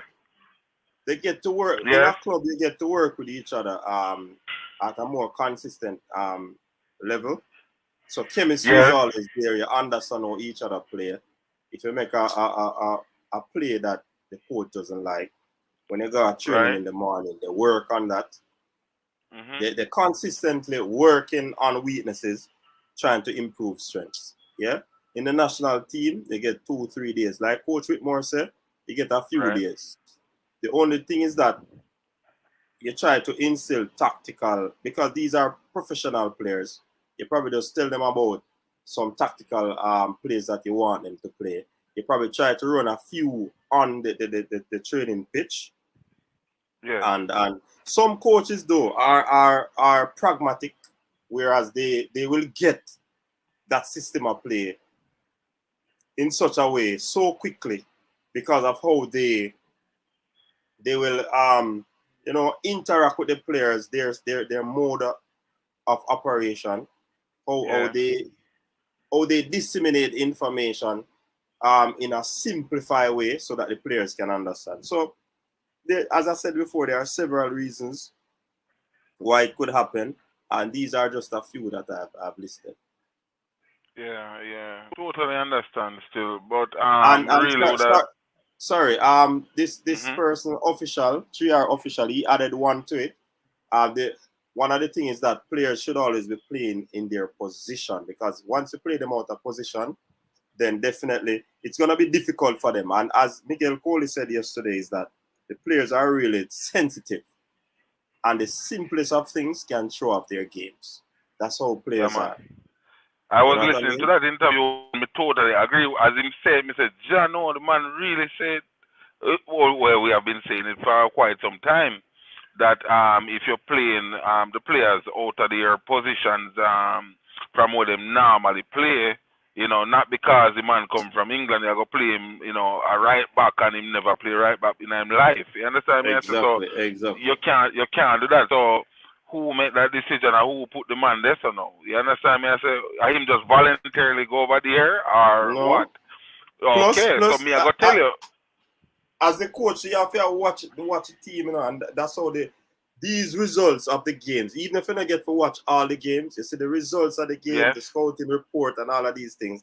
This is where the video analysts come in now, put all the information together and see how best that they can comb through it to see if this player is good enough for the system that they are actually playing at the moment in the national team. So it's a whole lot of work. It's not just easy, so. And that's why I believe that the coach Whitmore asks for these personnels, video analysts, assistant coaches, and all these things, because it's not coaching is not a one-man job. You can't do it alone.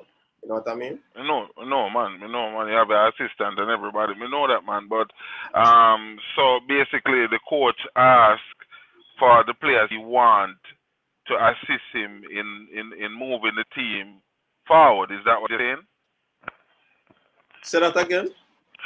Is it the coach's decision and the players he chose for the particular game? Yeah, it's the coach's decision.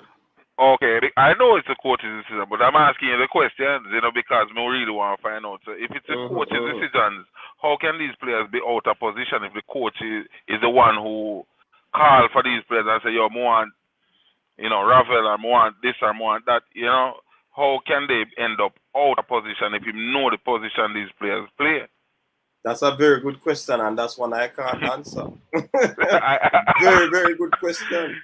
Take a sip of my juice, I understand. Yes, because to be honest, but Ron, on a serious level, still, you know, you can actually carry in a player, you know. Yeah. And if the positions are similar, for example, a left back, it's easy for a left back to go up at left wing. So you have some positions that can be easily altered. It's easy for a right wing to play left wing, even though you might have a better opportunity playing on the right. But positions like those, but when you're talking about player playing wing as opposed to CAM, as opposed to CDM versus CAM versus striker, it's difficult, man. You know what I mean? Very, very. You know, more you do for me, if you don't mind, if you can throw up last year's stats for me to settle this whole Ethan Pinnock argument. I want you to do me a favor. Throw up the stats for Ethan Pinnock and the awards he have won last year before he came to the Premier League, so everybody know exactly who we're talking about. Because I've seen his awards and I've seen numerous comments and commendations this man has received based upon his performance and where he's coming from. And in the game against Chelsea, I know that Chelsea me support all the way, all over my house, blue, all in the background, as you can see, but all in my house, blue and everything. So at Chelsea me support. And when me look and see this man, you know, step up and him play such a game, in the big games, him perform exceptionally well.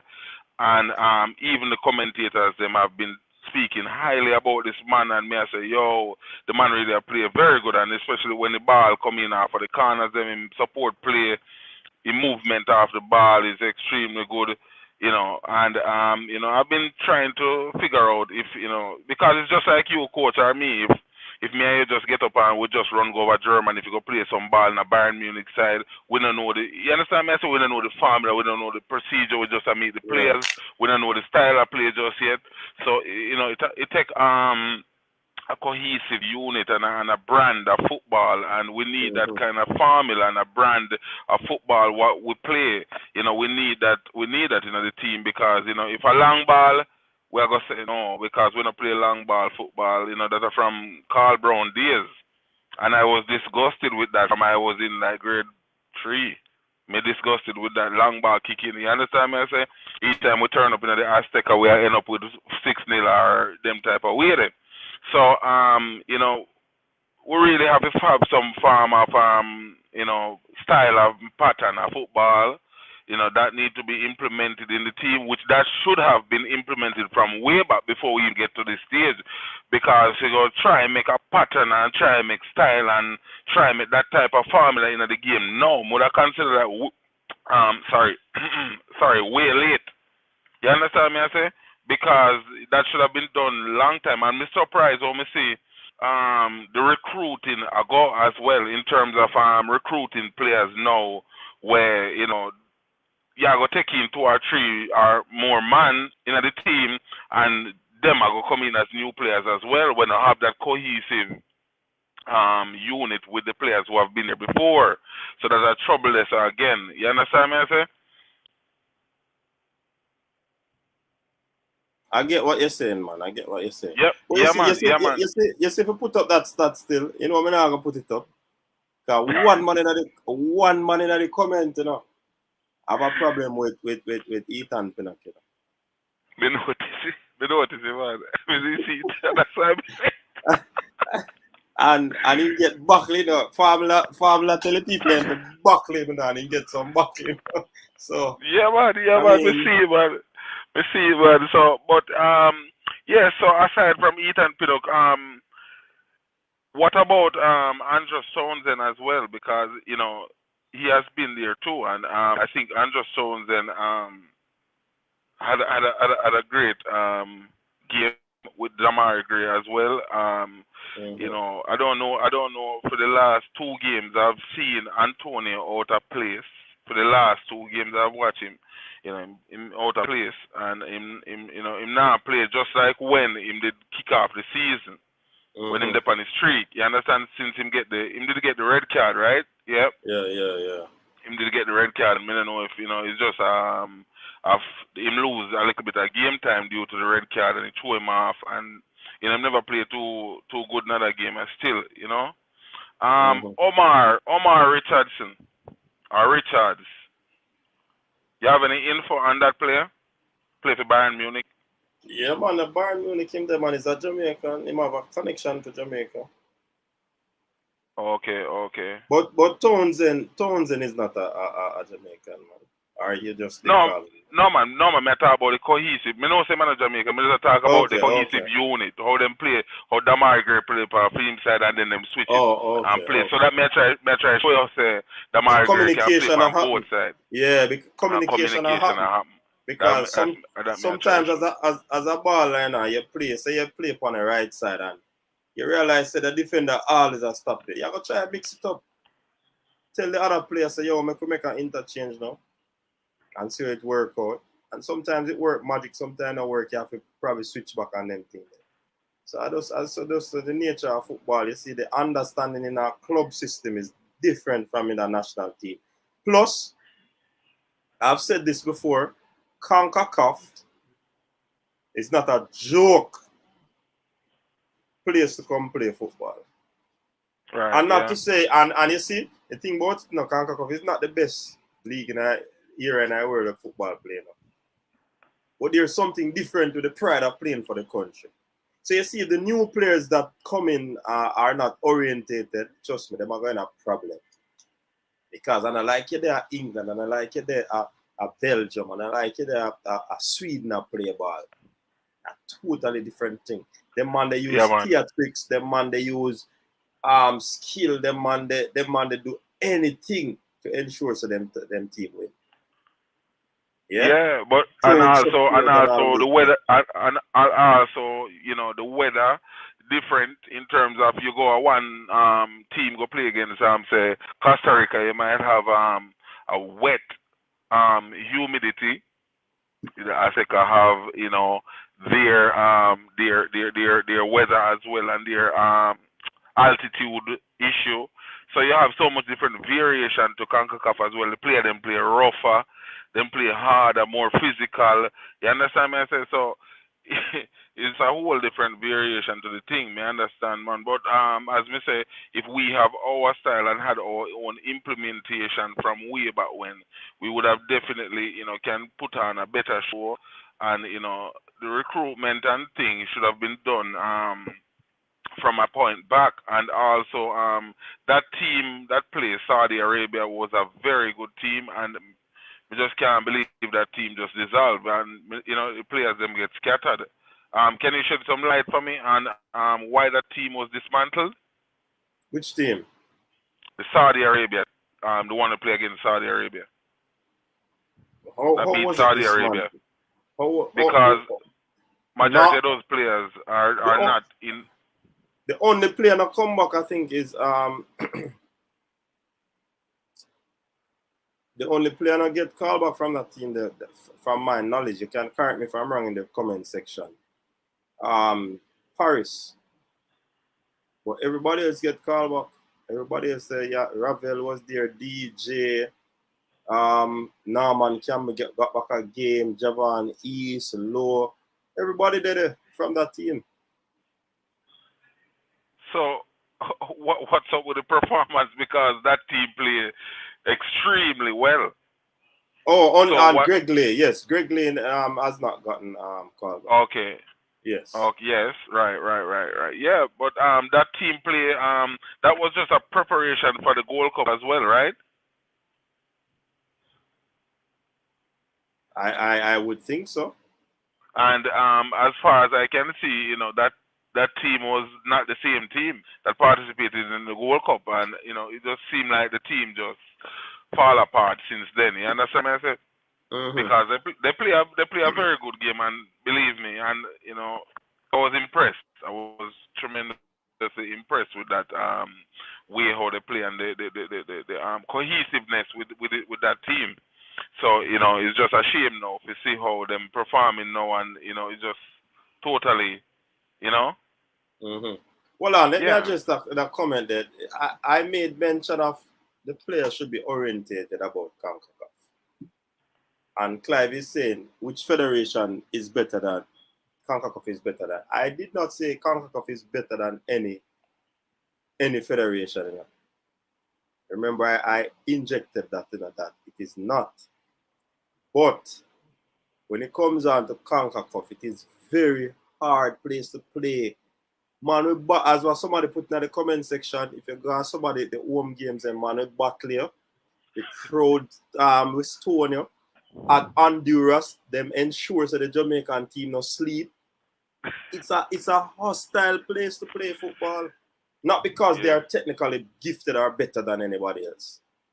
But what they do in order to win, I spoke about, they will pull off theatrics to get card problems and all of these things. And these are the things that they do. And I believe that the British players thought they were coming to a league where they can boss. Because they weren't orientated. They weren't told of these things. Probably they did not do their individual homework as well. You know what I mean? Yeah, me drop it in the comment section the other day on the program, and I say, yo, they are taking the El Salvador and Mexico game, and me I tell you some what you call that now? Sock. You remember sock back in the day? Sock bag full of water and bleach. The man them a throw up on the field on El Salvador, sucks up water and bleach in the bag, and them a fling here. And said to be honest, the referee continue the game and the game play, and man a take lick and duck. The Mexican player them a duck when they take the corner. And the commentator also said, all when they take corner, you have to ensure say you have to take that quick because the fans them a deal with it away. Yeah. And the El Salvador fans, them a talk about it, say, them man, them a beat drum, them wind out of the hotel and downstairs, and things are happening, and them just couldn't sleep. So the performance by the Mexican team the other night, brother, it was just out of pure guts and just, fight. It's just an all-out battle because Mexico barely play with any form of style as how them normally would have play. towards them formation, like how them they change the formation from Jamaica and out with the Jamaican formation real quick. But yeah, Raul Jimenez stepped up in that game because him can see that the team wasn't functioning properly, and the man step up and deliver for him team because he knows we have to get out of this place with 3 points. Listen, so that was a very tricky, and that's where we're going next. That's where we're going next. Also, so now gonna be easy. What is our record against them? Could you elaborate a little bit on that? Let me see if I can pull up the stats.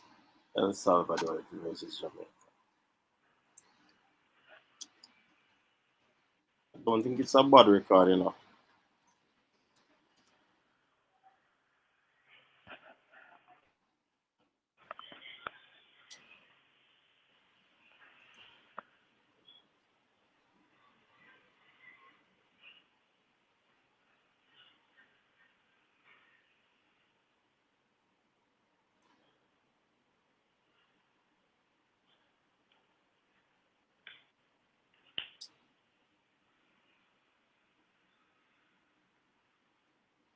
Hold on, this will tell me what we're going. Alright, now try to find it.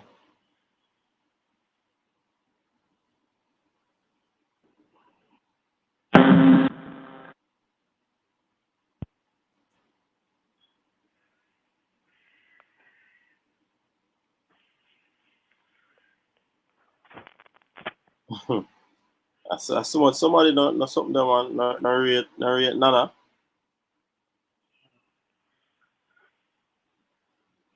Let's say King Javi saying that Javian just whipped in a great cross from his left foot for Vancouver to score. This youth is so talented, yeah, man.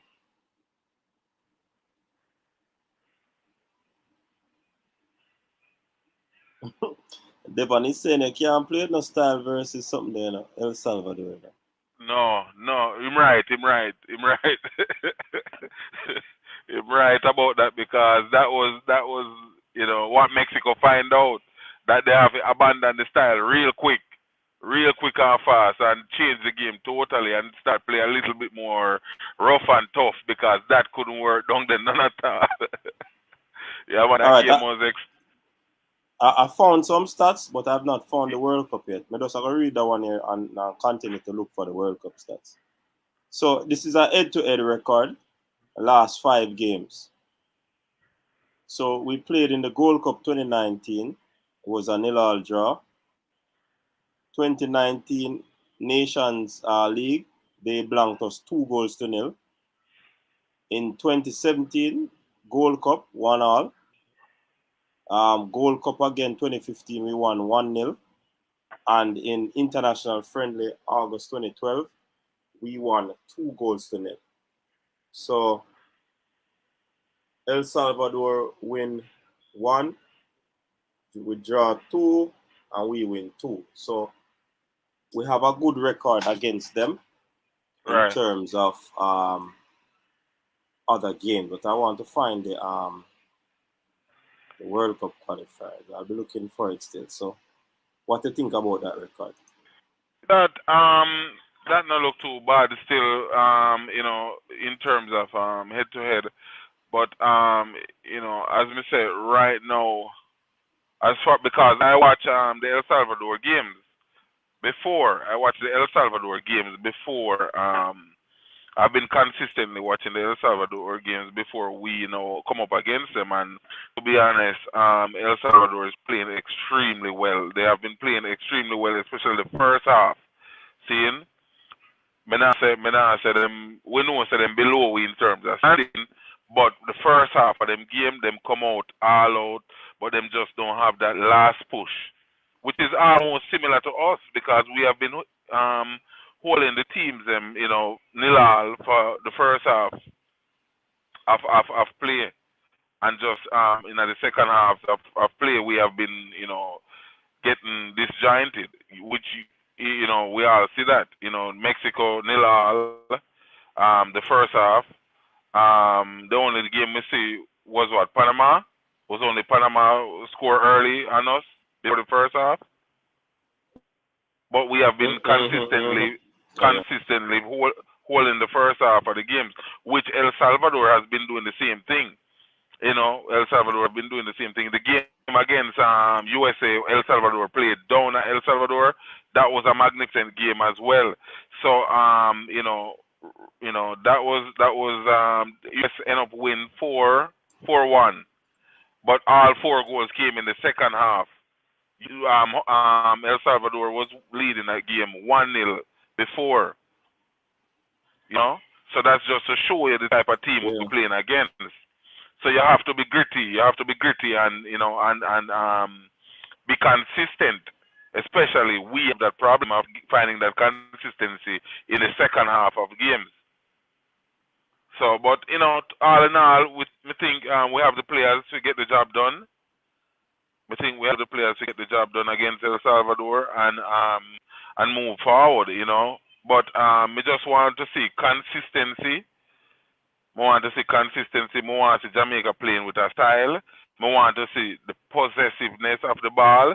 Man is the man on the program the other night, and me and him on the program. Me hear him say,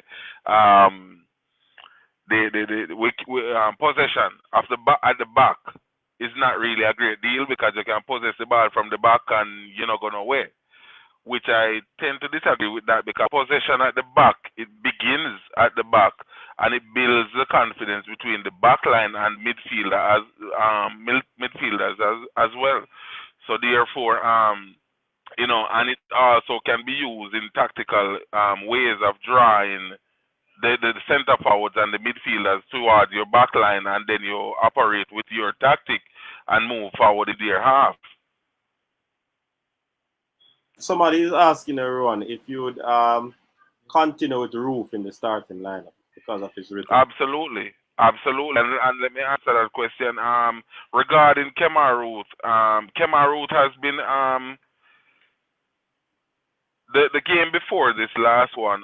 Shamar Nicholson, a lot of people in the comment section and otherwise in the media was saying that Shamar Nicholson did not play exceptionally well and gave him a low score. But he was doing other things. He was doing other things by disrupting the players, which a lot of the Jamaican players are not doing what Shamar Nicholson is doing in terms of tackling. That tackle he bring, if you find out say him not score and him not upon him game of such in terms of possession, he might bring out a next side of game which we definitely have to appreciate. The Jamaican players have been falling short in terms of running to the players and stop them now put a foot, them afraid to put a foot towards the ball, like they're all and them playing timid. It's like you're on a second, you're about to get a second yellow card and you're afraid to get that red, so them hesitant to put a foot. Me say O'Neil Fisher did the same thing. Me say couple of the players them. And we hear on the coach here in America, and we are saying, yo, put a foot, please, just put a foot. And it was very shameful for to say, yo, if the team no kick with the ball, we don't get the possession of the ball.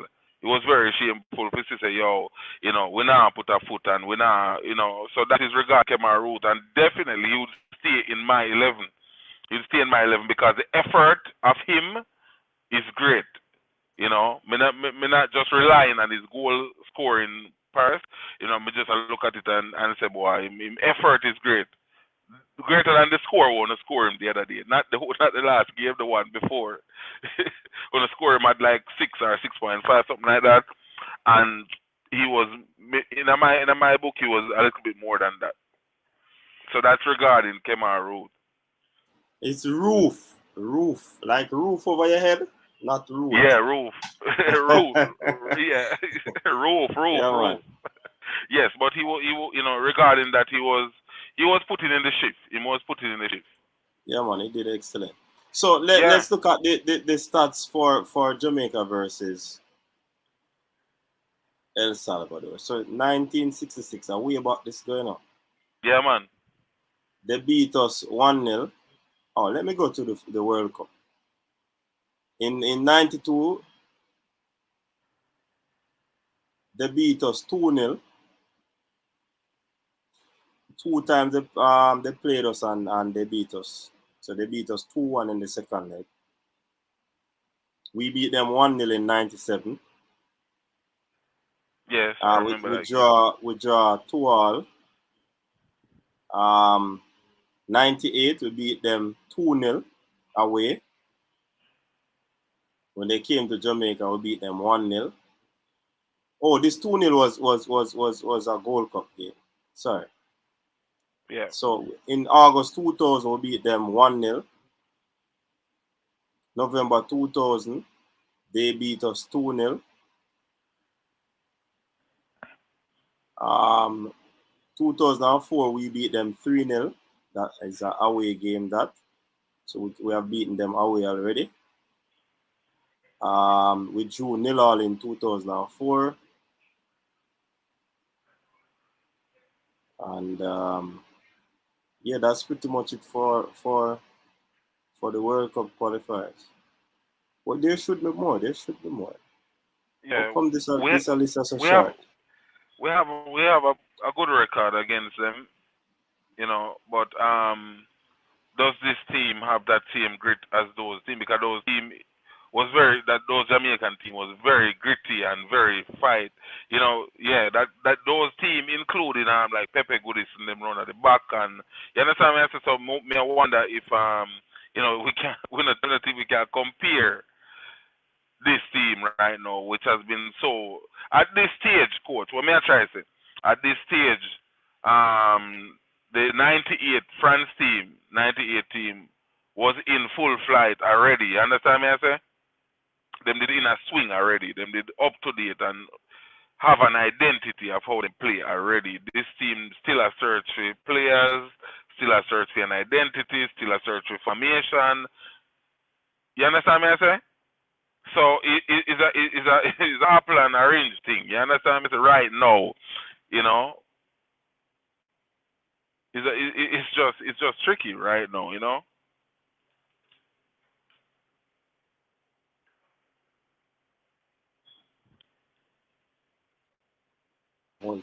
Sorry about that. Yeah. So I think we have a good record. We can go over there and beat them. And we definitely need to get those 3 points away from home. We have to. We need to come up with at least 6 points, correct? Mm-hmm. And what's the next game after El Salvador? US. At home. At home. And what's the situation, if you have any update? What's the situation with the fans and the stadium? We're not sure as yet. I do believe that they are working on it.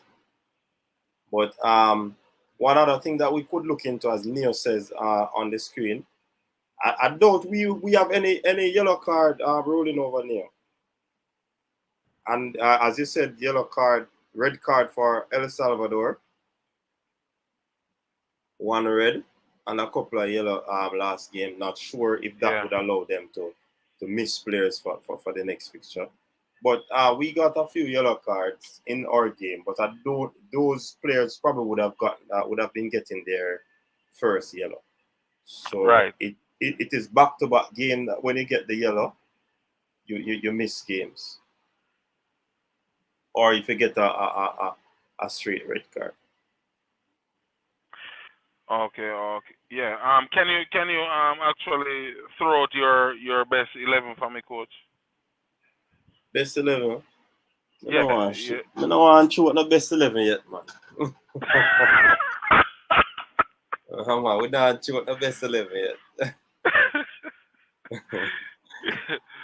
Yeah, because so what do you think about the recruiting process though? I think for the most part it took a long while to get the wheels running. I don't know. Well, some of the reasons are because of COVID, but then again, somebody would have said to you that you had a lot more years before COVID to get those. That's exactly what I was gonna say. Players together. So I don't know. It's just I guess it's a level of procrastinating from the powers that be to get these players, or they probably didn't know about the players and they were told about the players, yada yada yada. So yeah. Because I live all the way here in America, and I researched all these players years ago because one, me interested in my team, you know, and I know that these players have Jamaican heritage, and at least me can get a couple phone number real quick and have some dialogue with these players to see their interest and where they want to go before we get to this stage. And if you have a player like Leon Bailey and a couple other players who have represented the team, who are of high standards and high caliber, you know, can also, you know, push that narrative which you're going to sell. You understand me, I say? Because, you know, the communication and the recruiting process, you know, I would say has failed in my examination. Has failed in my examination because we shouldn't be talking about recruiting players at this stage of the game.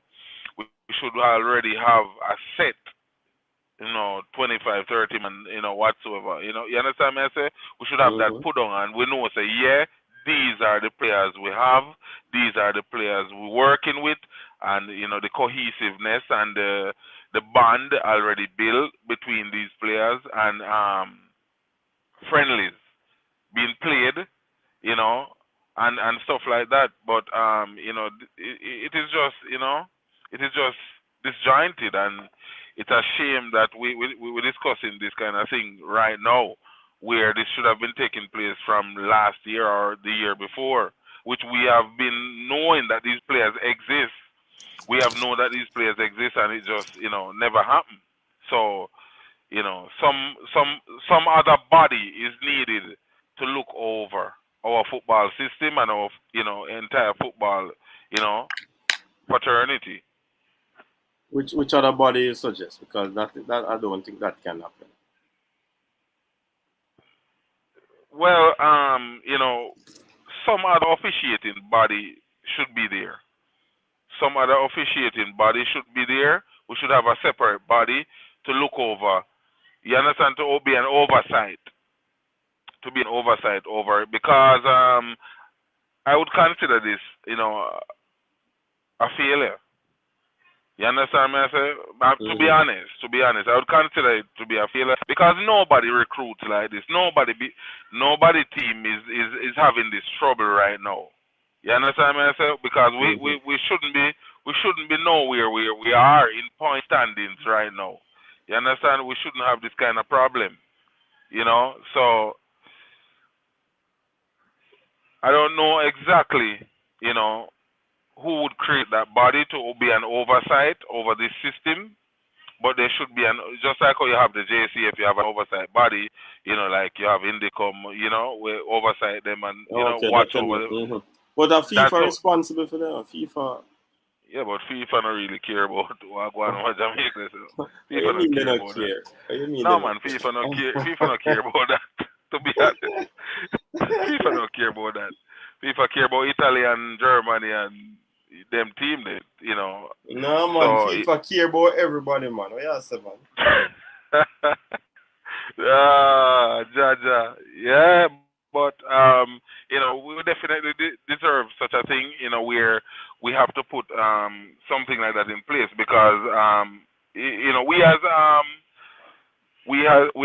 supporters outside, you know, we feel extremely bad to see this kind of situation happening to the Jamaican team, especially I have about me play for St. Elizabeth Technical for years, seeing, and we have a group of about 40 players over the years, where we have WhatsApp group, and to be honest, you know, it'll look pleasing to see. You understand the response to these players, what these players are give towards the situation, you know. But we're hopeful that we can pull through in some way, shape, or form. We're not saying that we're unpatriotic. You understand what I'm saying? We're not saying that we're unpatriotic, but it's gloom. It's gloom, and you know, it's very disheartening, you know, to actually see the performance of the team with the caliber of players we have in our possession. And I heard the United Alexi Lalas was talking about it the other day, Alexi Lalas was talking about it on ESPN about the Jamaican team and how we have so much good players. And if I'm like, wow, if they are saying that, why the hell can't we have these players? And if him big up these players, and I say, yo, Jamaica have a lot of players in Europe and England and da da da da, you know. And so I'm like, yo, so how comes we play so disjointed? We don't. But at the stage we were at the bottom of the table when he was talking like that because we were about to face them. But truth and in fact, doing everyone, I think we had a terrible start because of issues surrounding the team, you know. So external issues. You have I doubt the first game we played was what? Mexico. Because of the whole COVID situation, all the players could not be in Mexico. You know what I mean? And then in the Panama game, there was a lot of persons saying that the team should not go out like that in terms of all the new players being played. And then you go over to Costa Rica, you put in a good performance, you got a point. So we have been affected, and luck has not been going our way. Injuries stepped in as well. And we make use of the players that we had. I think the table is slowly turning for us. Yeah. You know what I mean? Yeah. So I definitely believe that we have now found a momentum. And if we could just latch on to that and press, keep the acceleration going, then we should be able to press the teams that are in front of us to the very end. You know what I mean? Yeah. That I want to specify in those two games, the Mexico game and the Panama game. That Mexico game, the players, the formation that started out against that Mexico game was not bad the way how they started, and you know, they start getting that ball, but they have no outlet in that game, right? When they retrieve the ball, so Mexico played, I think, four center forward they play in that game. That's just a show, you know. That's just yes they did. Yes they did. I was watching it. It's not a doubt. They play extremely high press on us to win back the ball immediately. Seeing? If you want, you can watch back the game. But I was surprised because Mexico decided that them boxing us in, and then box us in and win back the ball and keep us on the back foot for all the game. We were playing like Chelsea against Bayern Munich in 2012. That's how Jamaica was playing. One center forward up there, kick the ball up there, hope him get it, and him chase her up on him foot and him can control it. And still, even though him control it, it's a hell if you bring up the midfielder them and you know, and the player, the wing back them to actually help and support that center forward when him get the ball. But anyway, they did a tremendous job after the second half when them went down 1-0. That gave the players a jolt, and the players eventually want to score back that goal, to get back the goal, and they did get back that goal. And the second goal came in the 83rd minute game against Jamaica. And you know, I was just wondering why. I don't think it was a personal issue. I think it was a coaching issue in terms of not holding the game, or closing down the game, shutting down the game immediately, like bring off a forward and bring in like a defender and shut down the game completely. And that's what I said, because we could have walked out to the Azteca with a point at that 83rd minute game. The Panama game, which is terrible decision, coaching decision again. There's no way I'm going to bring in 6 players in the side and expect them to perform cohesively and up to standard. You know, at one it's actually point. 8. Well, my apologies, but you know that's just to show you there's no way that's gonna happen. You know, in a business setting, in a football setting, there's no way that's acceptable. You understand? You bring the players them on individually, one at a time, such and such. You know, 63rd minute, and make them get a feel for it, or you know, such and such. But you're not gonna bring in 8 players in the game like that. That was a giveaway.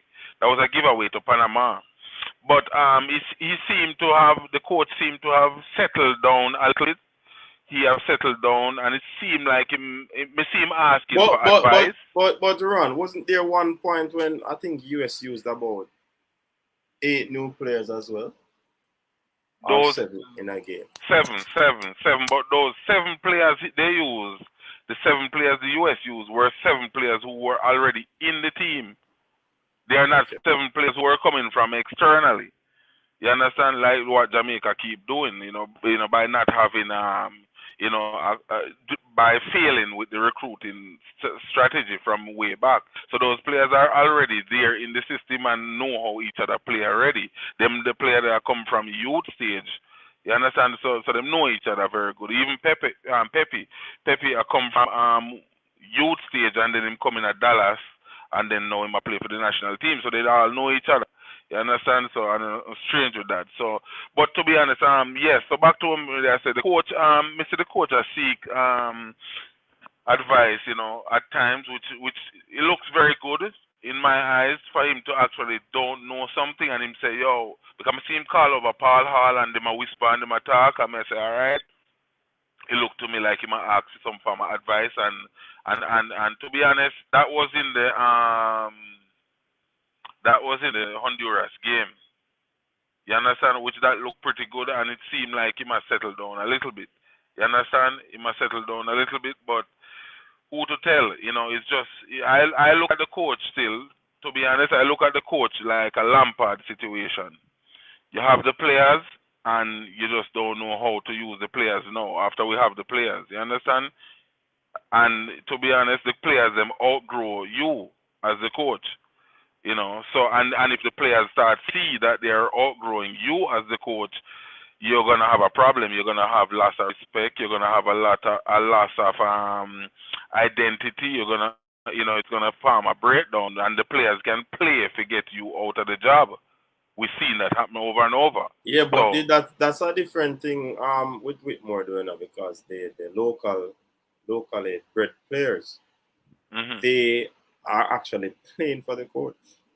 Yeah, the coach said he has some players that he has assurance of that they will die on the pitch for him.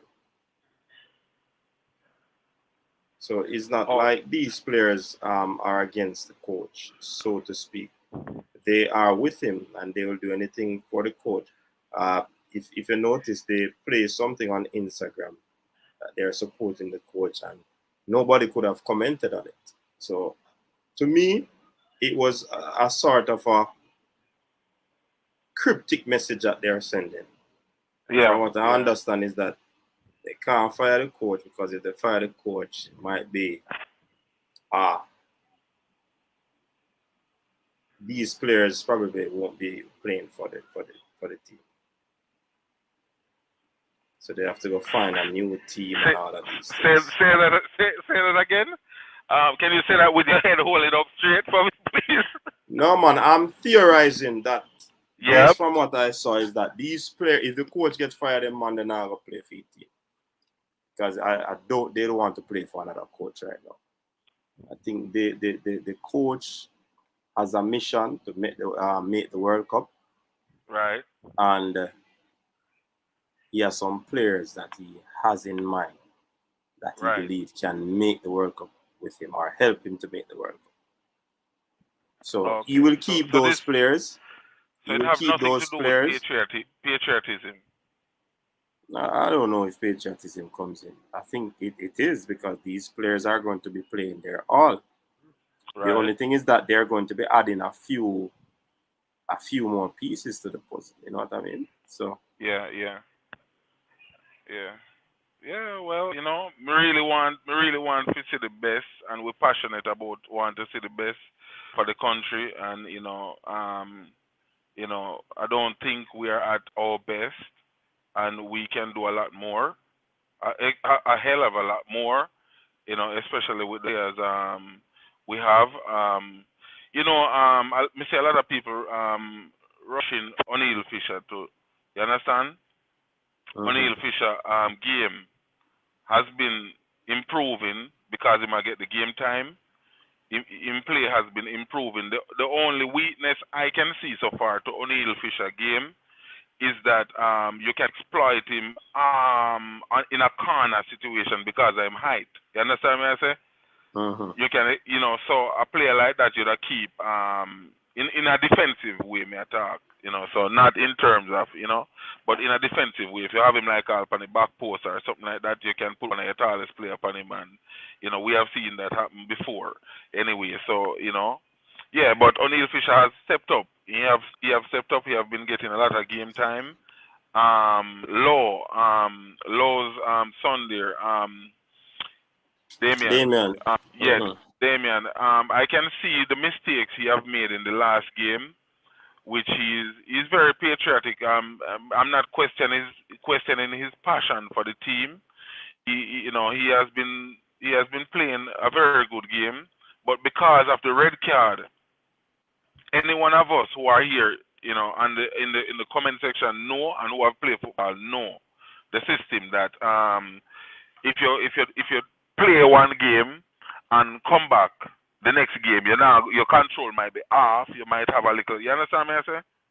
So therefore, that that kick when make in the last when slip twice and lost the ball, we can look at that and and say I just because of the game time still. You understand me as a coach?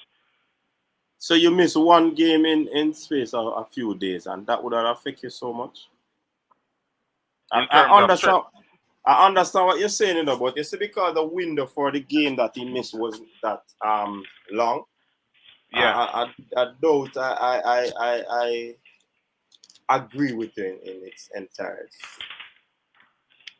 Okay, yeah. The window was short.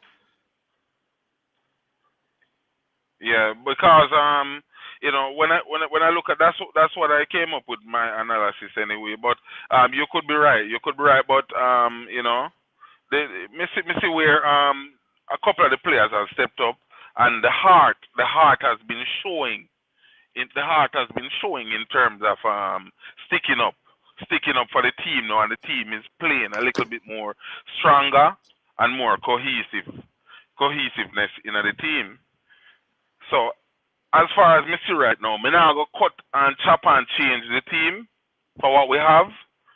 Anybody who coming in new have to go come in somewhere in the minutes to get them game time in. You understand me I say? So you would use the same team that played Honduras down in El definitely. Salvador? We need consistency. So you'd play. So you wouldn't make any changes?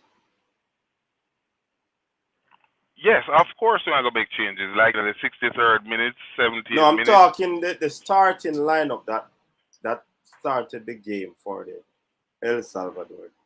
Would you make any changes to that team? No. Definitely not. You're trying to build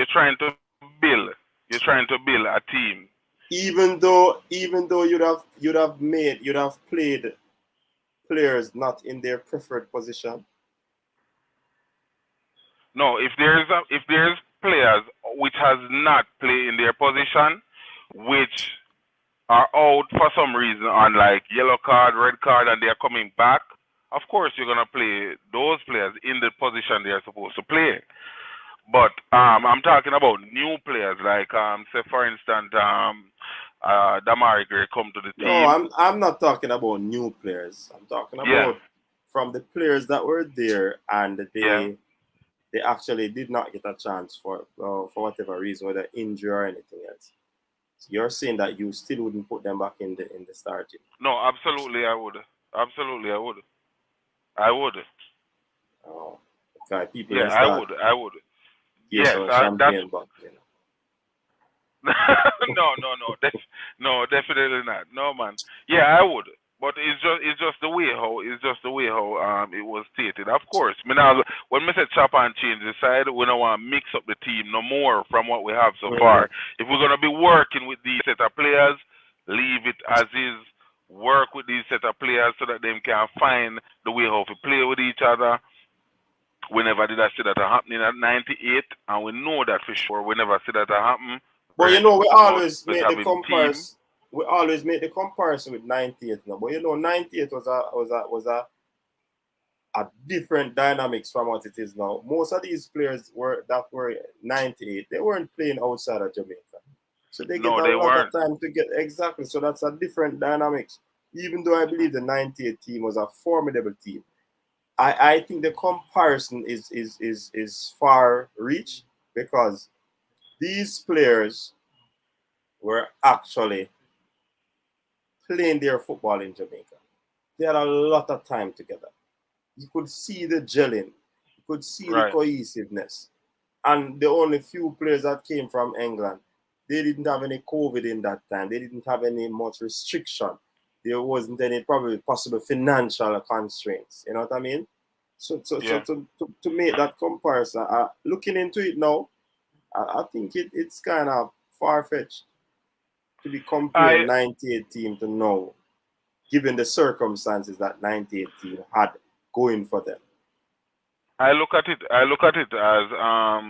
if the 98 team had all that, you know, in terms of cohesiveness and unity towards each other and all that, which we know they did because they might play together locally and them know each other and all that. But I'm saying that we have to get that kind of formula within this team in terms of it's important.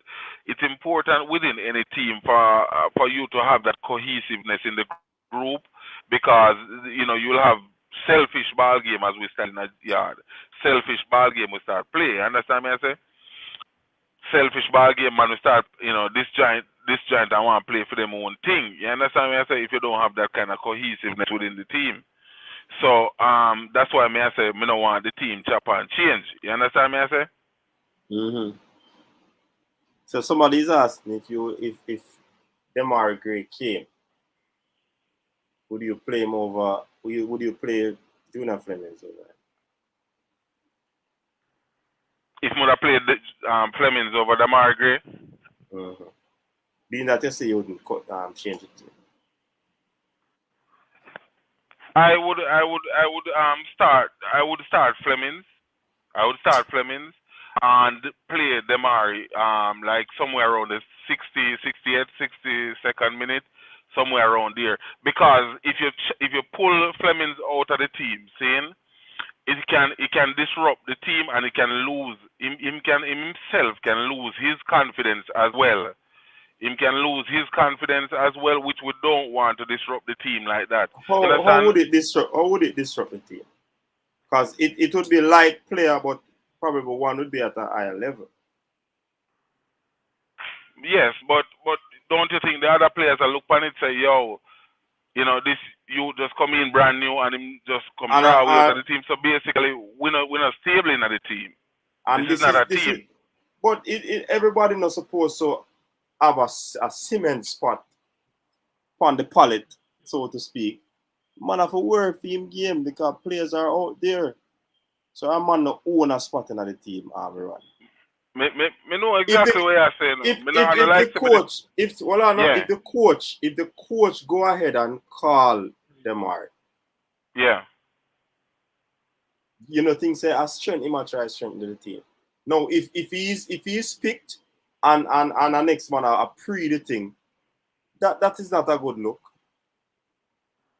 Well, we don't want that to happen at the team. Yeah, but you mentioned next man I got pre and said this man just come in. Yeah, enough man just come in our team and get game. Which that should not happen. That's what I say. That should not happen. It shouldn't happen like that. Where you're dropping 8 man in a team just like that, that should not happen by no standards. Should not happen by no standards. No team do that. Any other team have ever done that before? Nobody never did that before. What that? Dropping 8 man in the team. 8 man, no. 8 man in the team. No, but Ron, you change the goalpost. The man them say I Ron your name and I wrong your name. Anyway. Yeah. Yeah, change the goalpost because you refer to the Panama situation. How far Right. we are looking at. We're not talking about what happened in the past. That dusted. The coach already said take the blame for that game. So we don't want to use that as no point of reference. We're talking about now. And here official is saying that when they purchase Gray, the man goes straight into the lineup. And in Everton, when they purchase him again, he goes straight into the starting lineup for Everton. So who want to look on? Who want to look on? Everybody now go pleased with who the coach select. Everybody now go pleased, you know. But at the same time, all the players just know that this is for the betterment of the team. If me get bench, me dey on the team, me dey on the squad. You understand? Because I am looking at having the best players. Yeah? Yeah. And it shouldn't be a case where they are in fighting because a baller is better than a next baller. No. You're in the team still. No fight over it. If you get dropped now, you can make up a face.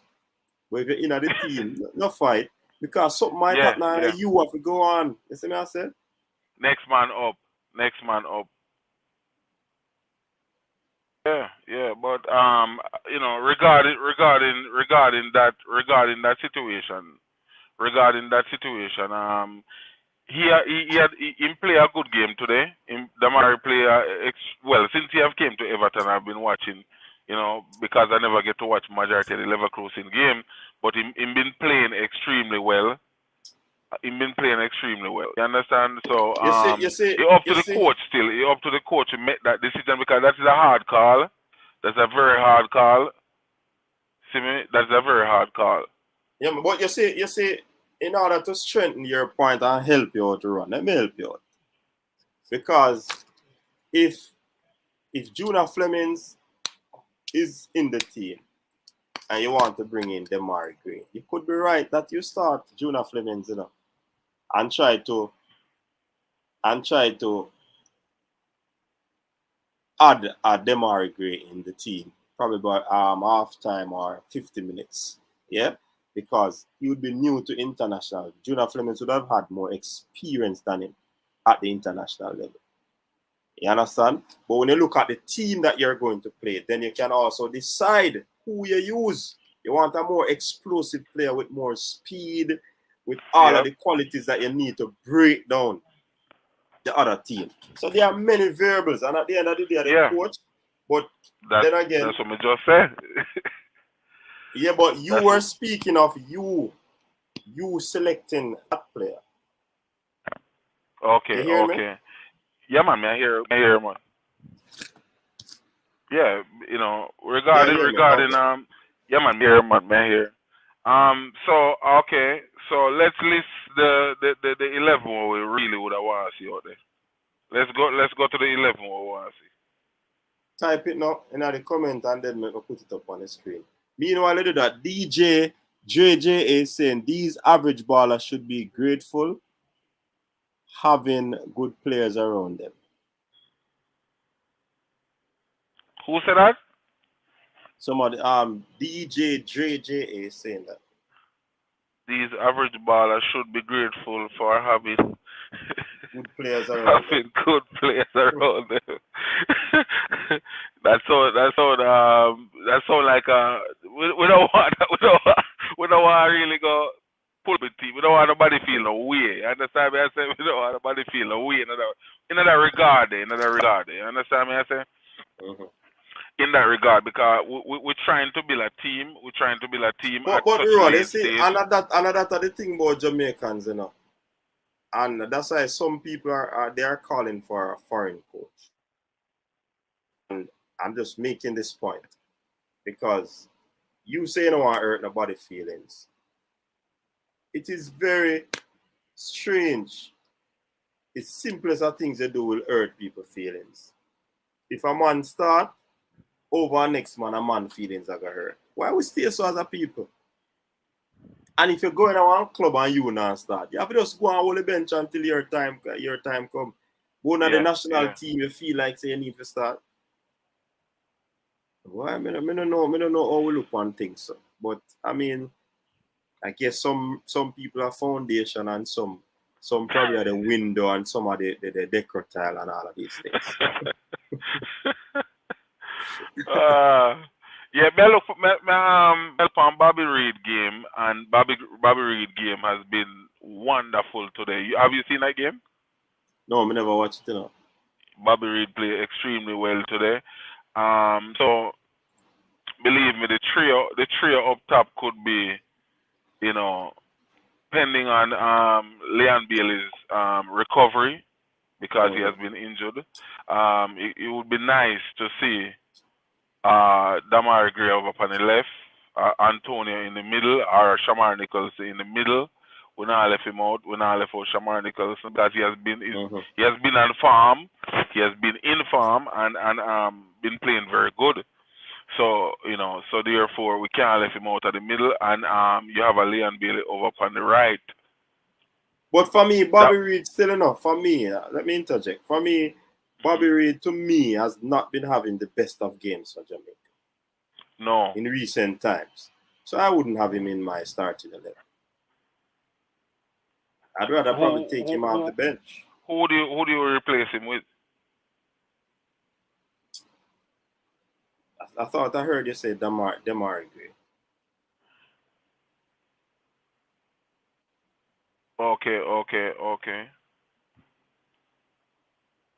So Damari Gray plus you made mention that these are the up top persons you're talking. Damari, Nicholson, and Anthony you mentioned, right? No, Leon Bailey. Leon Bailey. So you take Anthony off the bench? Yes, definitely. Okay. Continue. In the midfield now, because we're playing a 3-4-3 or a 3-5-2, depending on what situation. If you're defending at the moment, because I believe in multiple different formations during the game, which that is a problem for Jamaica as well. But I believe in multiple different formations during the game. Do you believe in that? Multiple formations throughout the game? During the game. If you're defending, you're playing a different type of style or tactic during the game. Depends on your opponent, because you have to know your opponent definitely. Yeah, you could employ that strategy. We have some coach are robust in their formation. Them not change it or alter it for any team because they want to get the best out of that sort of system that they have. Okay. All right. So you say you employing 4-3-3? 3-4-3. 3-4-3. Oh, Chelsea man, I forgot. Absolutely. So the wing back, you have Taxi over upon that side. Seeing? So we are play the support. We are play the support. Who are your goalkeeper first? Andre Blake. Blake. Yep.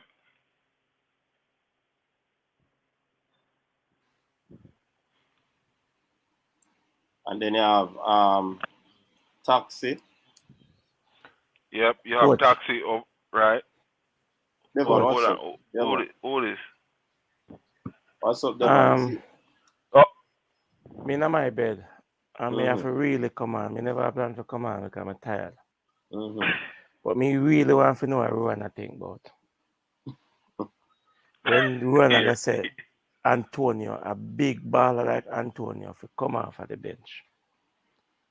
And then he's talking about we should have different formation in the games. Football evolves.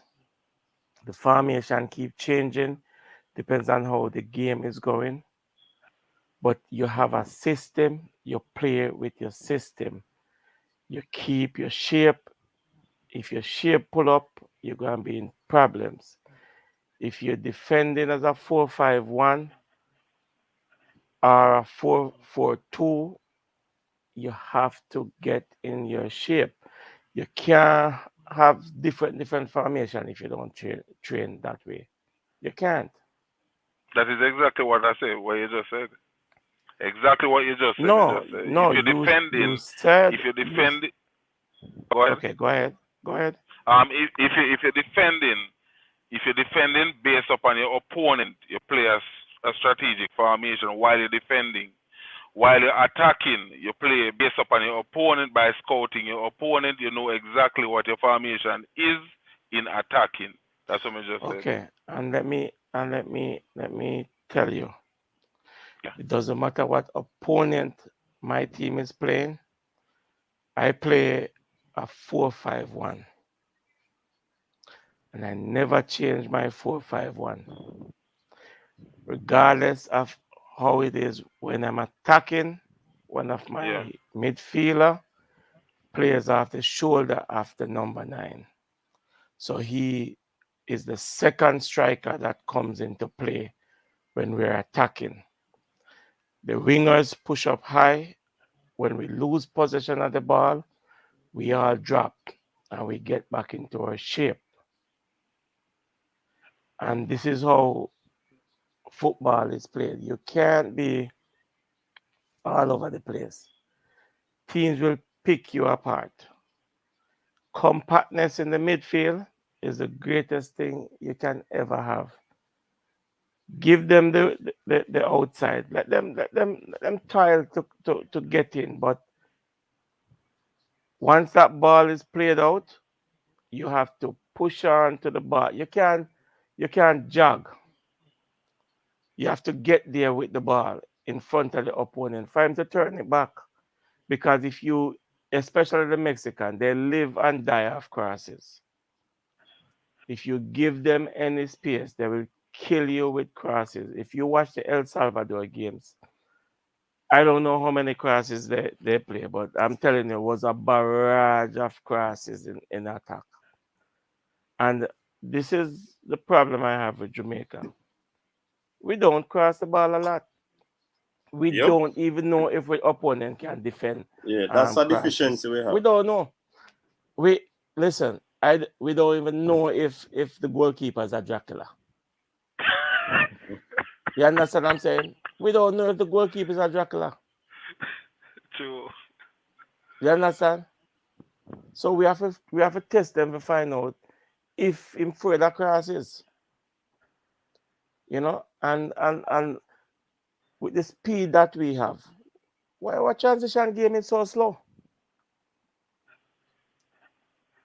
We capture the ball at the back, and it's like a snail pace coming out. The only time Jamaica football move faster when Leon Bailey play. That's the only time. But so we need a pacey winger then, coach. Yeah, and why we always play Leon Bailey on the right side? At Genk, he plays on the left side. At Bayer Leverkusen, he plays on the left side. Villa. At Aston Villa, he's playing on the left side. He play on the right at Bayern. Occasionally. Yeah. Occasionally. But his best position, play him off the left side. The left, yeah. Because that's where he gets more result. Yeah. You know, and he will pick people apart. Now, the next thing before I jump off, Amari is a class player. You cannot bring Amari into the national team and have Flemmer play over him. If you look at Fleming playing his passes, how many passes have he completed in that game? About 24. I watch him in the which game was it? Was it US game? I don't think he complete one pass. I don't think him complete one pass. All he does when he gets the ball, he wants to run because that's not dribbling. Because when you dribble the ball, it's close to your feet. That's just running with the ball and run it. He's running it straight at the opponent into pressure. And when he loses it, he struggles to get back to win the ball. So you have to play somebody who willing to do the work. You're gonna play him over Turgot? No, I won't. You know? So I mean, it's going to be hard. So where would you play the Margaret? People gotta lose them position. Where exactly would you play the Margaret? Left side or right side? In one of them. No, if Bailey's on the left, you play him on the right. And he can play CAM too, you know, because that's my play Everton. And you can play him in a fast 9. That's right. You know? Yeah. So if you're playing in a 4-5-1, you can make him be the second man coming off the striker's shoulder. You know, because that boy will get by you and score. You know, I think we need to assess the team and look at the players' strengths and weaknesses and then capitalize off that. But we don't know. You know, I don't know. I think the coach is still experimenting. You know? There you go. Same thing we say. You know, that experiment should have been finished from last year. Listen, you can't, not because you have players on your in your pool and players on you have to pick your best 23. There's no tomorrow. No. Every day supposed to be your World Cup game. There you go. Every time you take the field, you must treat it as this is the last game I have to play. By the way, Coach Devon, persons are asking a question in the comment section. I'm not even looking at it. Yeah, man, that's why I'm asking you. What they're asking if you're certain that Amari Gray is gonna come. To be saying that you will take. I can't. I'm not certain. I am not certain. Okay. But if he comes, he's gonna take somebody's game. There you go. Okay. Yeah, if he comes, I'm not certain. Nobody's certain about anything. But if I was clairvoyant, no, I could say, you know, but I'm not. Konai is challenging you, Devon. He's saying that not being able to dribble with close control does not mean you cannot dribble. As a coach, you should not be speaking such things. Well, dribbling and running with the ball is two different things. That's the first thing I'm gonna tell him. And when you're dribbling, the ball is supposed to be closely to your feet. If you're running with the ball and using the space, that's different. Okay? So you put the ball in the push space the and ball chase into it. space and get to the ball. Simple as that. That's not dribbling, you're saying? That's not dribbling. So Kona, I hope that has been cleared up. So Devon, the 4-5-1 you said? Yeah, that's what I use. 4-5-1. Why 4-5-1? It gives me compactness in the midfield. Okay, and how about 3-5-2? Yes, but not everybody can play 3-5-2 because the fullbacks. The fullbacks, if you don't train it properly, your fullbacks can get mixed up. So because in a 3-5-2, they have to drop and you defend with 5. So you have to defend with 5-4-1. And sometimes they don't come back. So he will get caught.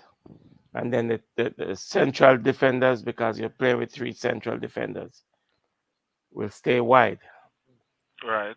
And then you have gaps in between. Do you think our players are fit enough to play that formation? Because it's very hectic to play that formation. It's very because the wing back have to be up and down, crossing the balls at at all we have the times. players. We have the players to do it. Taxi has been doing it for him club. Brown,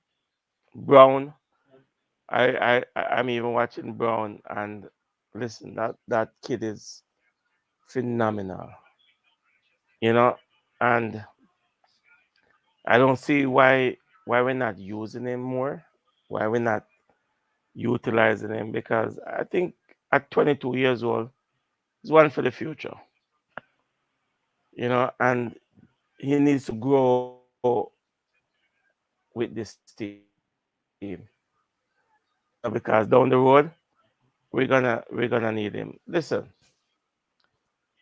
world football is very hectic, and not only youths can go up and down the park, especially a wing back. Up and down the park for 90 minutes. It takes a lot out of you. So when you're 28, 29, 30, you know. What would you say pertaining to the cohesiveness in attack? What would you say pertaining to that? Because we have seen a lot of like only two players in cohesiveness in terms of the attack when going forward. What would you say, or what would you suggest would cause the rest of the players them not to be attacking together, including the midfield and the forward cohesively attacking together? How do you say pertaining to that? Laziness, failure to work hard. Bottom line. Fail to work hard because they don't want to go high, and when they go high, if they lose position, they have to trap back, and their recovery has to be, hard to get back into defense to help, and it all boils down to that. And if you have such players in your team, what would you say to them? I would send you a clip of my team. I attack with 6 and 7 players. Yeah. Yeah. In and around the box. You understand? And when if they lose possession, your recovery has to be a run, not a jog. Because you have to work. You notice that's why I'm asking about the fitness of the team I have before. substitute on the bench, eh? Because of COVID, we can use 7 substitutes in my league right now. And I don't want players to go out there to save themselves for their wedding day. You have to work. You have to run hard. You have to work for the team. And if you don't work, that was just a follow-up question pertaining to why I asked you about the fitness of the team, because I don't think the players are fit. I think the players are even a little bit overweight. They're overweight, and I also think they're unfit. Our players? Well, midfield players. Yeah, midfield players. We're overlapping. Not going to. So you're talking Grant and Haka or Javon Watson. Yeah, you're talking Devon Williams. You're talking the flank man in Jamal Lowe and Fleming. These players are overweight? No, I'm asking. It's a question I'm asking. Are they lack of fitness? Are they overweight? What caused this problem in team? I don't think so. I don't think they are. These players are professional and they could be in their team starting. I don't think they are. If they are overweight or not fit. And besides, there are different components of fitness. Fitness is not only for you to run. You have flexibility, you have muscle strength, you have muscle endurance, cardiovascular aspect of it. Right. All of these components combined to give you a fit player. Why I'm asking that question is because I have seen where they have performed exceptionally well. Heat map turn up in them club team extremely well. Very good performances in them club team. But when it comes on, Look at it run. Look like we're losing, yeah. Man, them a question, Devon. Dirty Corner boy saying if you're a coach, don't even listen to me. Don't even read that because no man, he's saying that I don't know what kind of football him. I don't even know what kind of football him talking about. You understand? I'll use my under 21 team and beat them any day and twice on Sundays.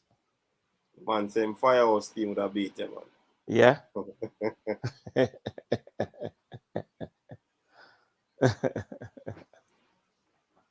Yes, so sorry about that.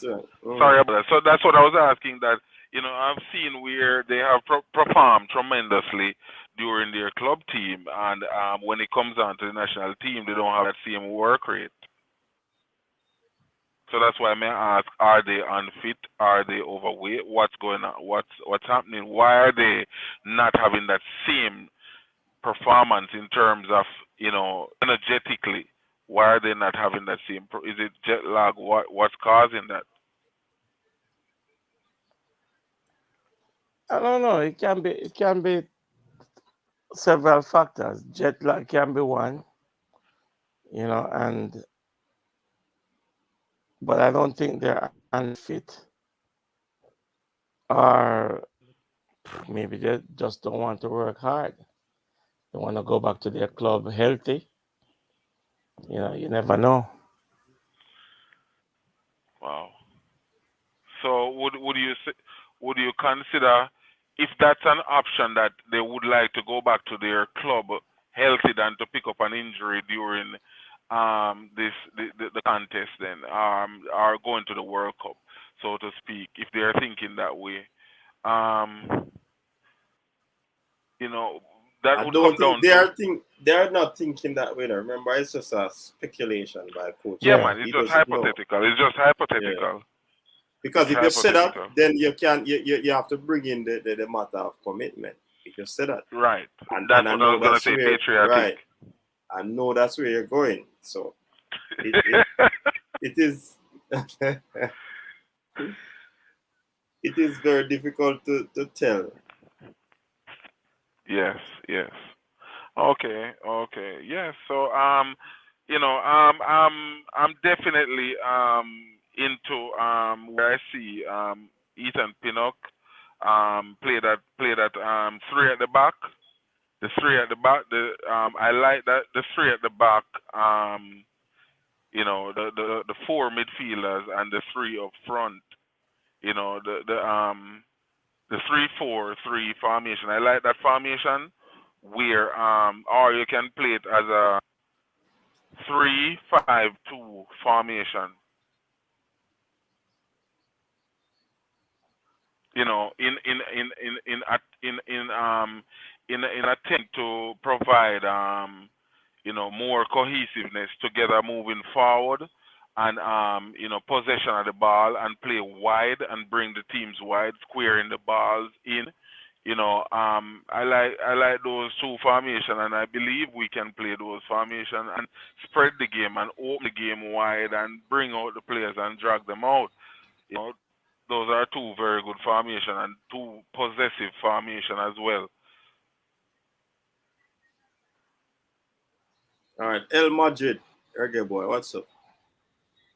Yeah, man, bless up, Coach Porter and Rowan, Coach. Yeah, man. Yeah, big up. I like what Coach Porter say about Flemings. I mean, some of games them off, yes. I mean, and him not do the right overall, but particularly the dribbling aspect, and every players dribble with close ball control. Some players have different style of dribbling. And you don't have to have the ball close to your foot for it to be considered as a dribble. As long as you beat the opponent and then go retain the ball, you're dribbling. Isn't me? Yeah. So but, have you seen him beat an opponent and get back the ball? He runs the ball into pressure and he loses it to the opponent. Go back and take a look at the clips. Coach Porter, we don't have to fight. We have seen players who have close contact. Hold on now. We have seen players who dribble with close control, dribbling to crowd. We see them lose the ball as well because it's just up to who is going to win the ball and how effective their dribble is. Because again, if you dribble with close control, you still can lose the ball. You still can dribble in a crowd. So it's not about close control. It's about the effectiveness of the person's dribble style versus the opponent that they're dribbling against. I've seen Junior Flemings dribble past people, kick shot in a goal. Come on, many times. He did it in the Gold Cup. He does it in USL consistently. I mean, so can't say that he can't dribble. He showed it to you. I mean, so you shouldn't say that. You know what I mean? Shouldn't say that. Turgot is a person who is very slight, and you wouldn't use Flemings over him, and Flemings is way more robust than Turgot. Turgot is so flimsy. Every minute he's toppling over, and he's not doing enough. Turgot is a silky dribbler, but he doesn't do enough. He doesn't run back. He doesn't get into tackles. He doesn't even shoot. And you see him play well in 2 matches, and so, and he's playing in a league and he's scoring, but when he comes to play for Jamaica, he lacks grit. Flemings doesn't lack grit. He's pushing people. He's running them down. So give him a break. You know what I mean? El Madrid. All 3 Mhm. are official asking that question on the screen. What's the question? Coach, ask him why Messi is. Come on, bro. I'm a Messi fan, bro. I'm a Messi fan. What kind of question is that? I'm a Messi fan, fam. I am a Messi fan. I think the distinction that he wants to make, El Madrid is that Messi dribbles with the ball very close to his feet. Here's the thing, no. Again. I know what the person Yeah. is saying, because I dribble with the ball close to my foot, so I know but it's not that. That's not the only way of dribbling. Kaka doesn't normally dribble with the ball close to his foot. Ronaldo doesn't dribble with the ball close to his foot when he used to love to dribble. That's Cristiano. Bale doesn't dribble with the ball close to his foot. There are a lot of players I could call that don't dribble with the ball close to their foot. They And retain the ball, okay, isn't and it? let me ask you a question. Ronaldo, and why Mhm. doesn't he dribble with the ball close to his feet? I think Ronaldo stopped dribbling overall when he went to Real Madrid because he found it hard to defeat or pass the zonal defenders or zonal style of tackling in Spanish. They just back off him and win the ball. So he stopped dribbling and upgraded his game to a Which wiser Ronaldo are we playing talking style. about? CR7. Cristiano.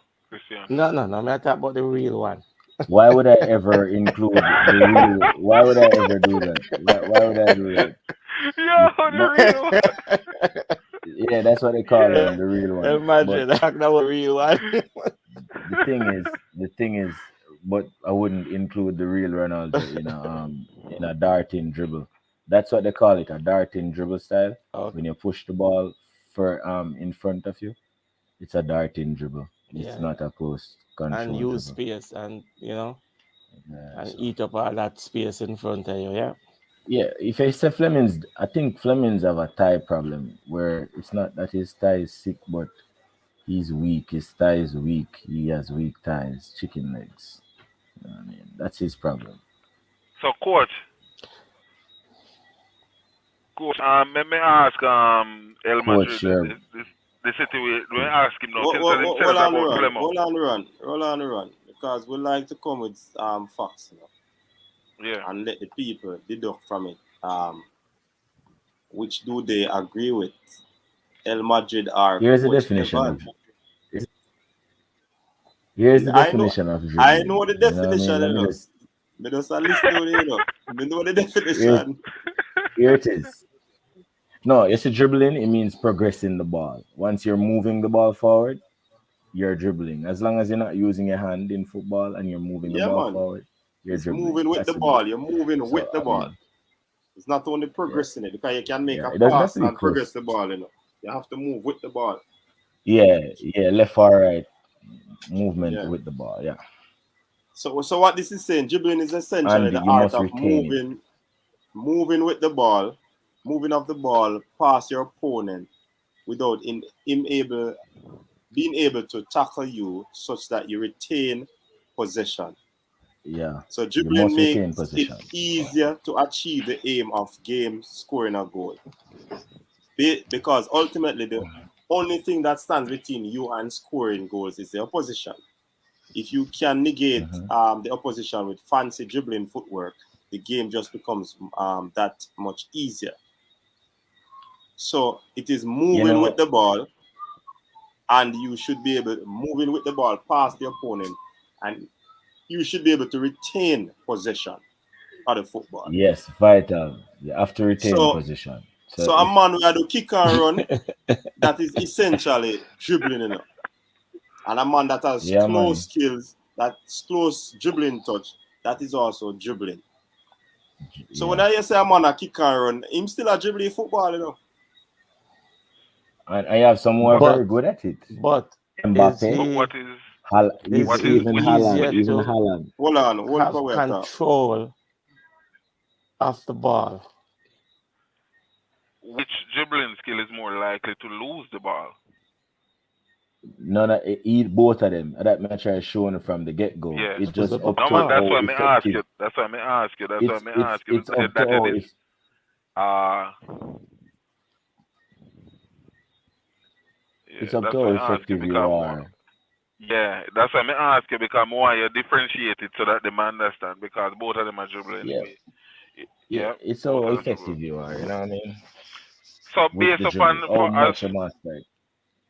so back to the question I asked before we distinctly get to the dribbling skills. May I ask you, since as you said it about Flemo, would you start Flemo over Amari Gray, because that was part of the question to me earlier? For me personally, Amari Gray is a good player.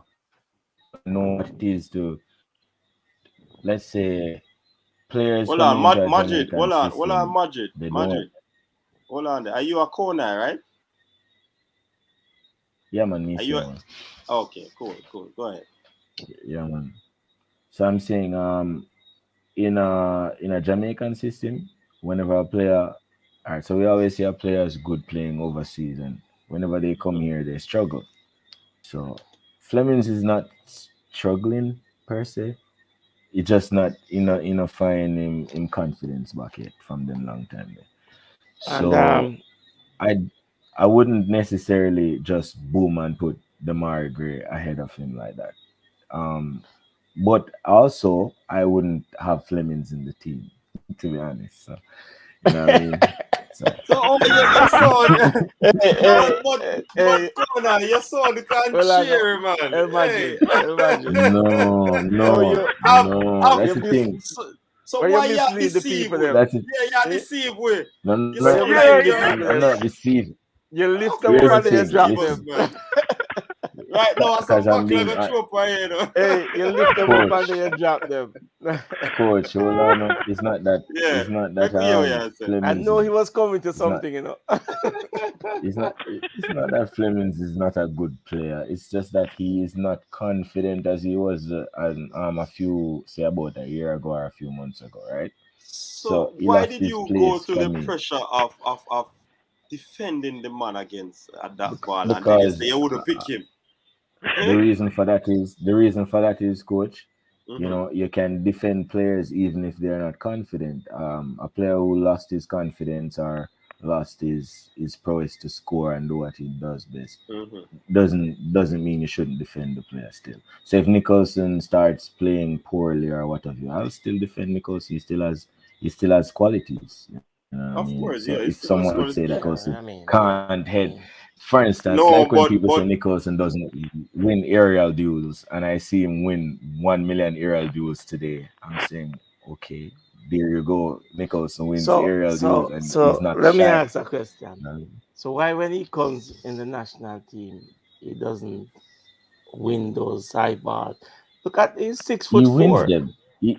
Here's the thing, coach, he wins a lot of them, but when he wins them, nothing comes out of it, so he loses interest in those situations when they come. Because I see him knock down a lot of balls. The second ball. They're not getting it. They're not doing anything. Yeah, because we react, and once you react, you're late to the cause. And one Flemings of is the one of the things best on why Jamaica's people, team, to be why honest. players struggle when they come and they play on the national pitch. Team. Pitch is poor. You turn on the light and the pitch look Exclude that. pretty. But when you go Exclude on that, it, man. No, man. eh? Don't use the pitch excuse there. I mean, it no No, matter no, what I'm the not pitch, the excuse. players I'm not just not excuse. play right. I'm not excuse. I've seen it. It's poor. The ball But doesn't, other teams, even when the ball roll, listen, I'm it bubbles. coach. You mean our team? Coach, I don't Or care. our pitch? I Coach, mean, I don't. okay. Imagine if you play on it day in, day out, yes, you will understand and get used to it. But if you're new to it, it's gonna take some time for you to Yeah, that's true. play. Yeah, Yeah. because And when that's you why look the at it, home you and see that's how why the home comfortable. advantage is Hold important, on, Devon. you see how comfortable Maps is on it. Mm-hmm. Maps been playing from 2012, so you understand what I'm saying? He plays Yeah. on the surface so long, so he understand the surface. He know what to expect when And that's when why the ball. home Yeah, court, that's why home court or home field is gives an advantage because the Exactly. players used Should. to and understand the whole Yep. aspect of the bad bones and all of these things. If there is something like that on their Which feet, side is the yeah. which side One is of the the one of the faulty side of the problem pitch? one of the problem with the Yeah. national stadium pitch is that them put too much sand on it. That's why you see when halftime come, the field look like it a rip up. Too much sand upon the field. I don't know somebody's which match I saying was watching. big up yourself, Tito. He's saying that it don't really matter because teams would have come and beat us on our pitch. That's what I was going. That's what I was going to say. But you know, that's a But different we situation. also had a formidable record on our pitch. It's just that it was What may I broken. say? What may I say, no, coach, is what this man is saying down here is a good point for a situation or a particular scenario. You can come and beat us when we're disjointed. You can come and beat us when we're trying to gel. But whenever the players have gelled and are in sync, you're highly unlikely going to beat the Difficult, See, yeah. same thing with I said earlier that the cohesiveness is not there. The pattern of the play is not there. You know the high press. You know the pressing of the ball is not there because the player them run to the player them and then them just stop them no run and put a foot to try win the ball or nothing like that. Them just run and stop. So therefore the cohesiveness is not there. You know the team. You know so. But Ron, when you have good surfaces, it really negate the fact that the surface plays an important aspect. It's just a home atmosphere and advantage would give you the edge rather than the pitch. Yeah. Because if the pitch is good, US, say for example, US took us to Texas. Is it because all the players play in Texas? No. It's a good enough field, but it is because of the home advantage and what it does for the players. You know what I mean? And the players and were there together. And the amount of fans that can hold, which would be the 12th man for them. So Yeah, I think that because comes into them know play say if a our lot of if the field Jamaican is not good or going to the bad. redneck states. Right. Exactly. And that comes into play when the whole field issue comes into play when, like us, we have a bad field. But once everything is mutual, then it shouldn't be an issue. It's just Anybody home watching advantage. Nicholson? Anybody watch the Charleroi match today in Belgium? No, I didn't watch it. Well, I tend to watch all of Kaim Paris's match and Nicholson. Tend to watch but Kaim Paris no play today. I notice I keep pointing it out. Nicholson is very, very, very, very, very good, and he's very, very important for Charleroi. And the coach makes it public. So why are the Jamaican fans continually bashing Nicholson? They should stop. Who bashed Nicholson, by the way?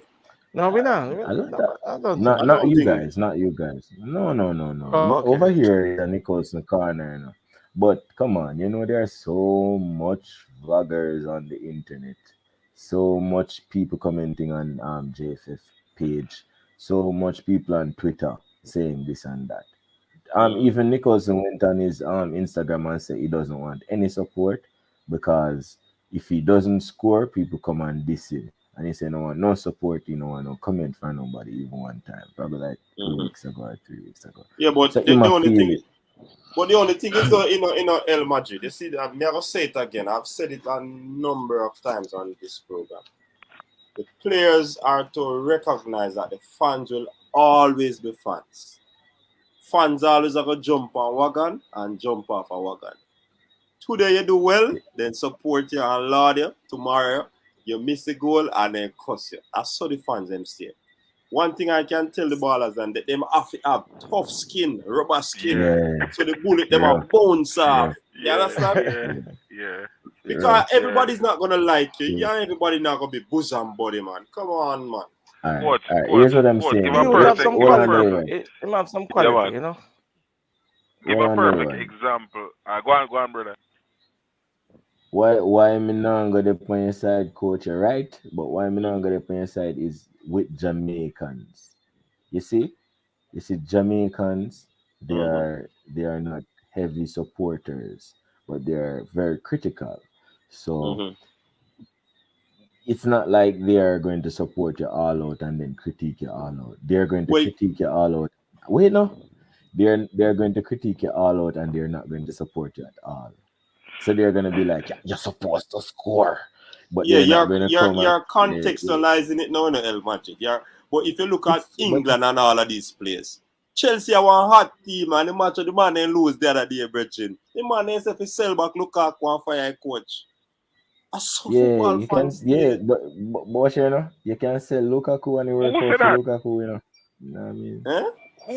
Who said that? They don't want Chelsea for man. The people them disappointed for the win, for the loss. So that's how football go. Which loss? When Chelsea lose? Which last, coach? They had a game the other day, man, where them never win. The Juventus game you're talking about? Yeah, but which last I couldn't win all games this season. Come on, the Chelsea fans, you don't know the team then. No, but I want to be specified because me watch Chelsea, me follow the academy, me want to know which last specifically you're talking about. I don't have to be specific, Ron. Once I say I lost, say 1 or 2 or 3, any amount of game I lose, I must be one of them or 2 of them. So you're talking about the Juventus game then? Yeah, make it thing. You sound like you're a real. You can't take criticism either, You see the flip. Yeah, El Madrid. No, man.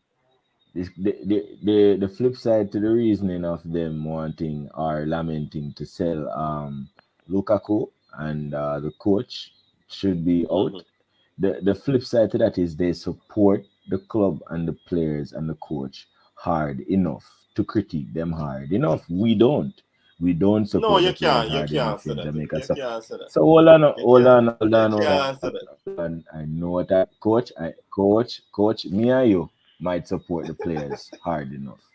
But overall, Jamaicans, we have even Jamaica watch 20 matches ago, they watch Jamaica play 190 minutes. But what we like and who are the best players on the field when them now follow the Jamaican players. You see me? So but I think the ones that criticize El Madrid, I think the ones that criticize, especially on the social media and anything, that them are people who watch the game. That is my assessment. Let me interject here for a second. There are people who come in, coach, you're right, coach. I'm not saying, but overall, the people who give the most irrational comments who are not really paying attention to the players, they might watch a 1 Jamaica match, 2 or 3 Jamaica match, and see Nicholson miss 2 chances, and they say my worst thing.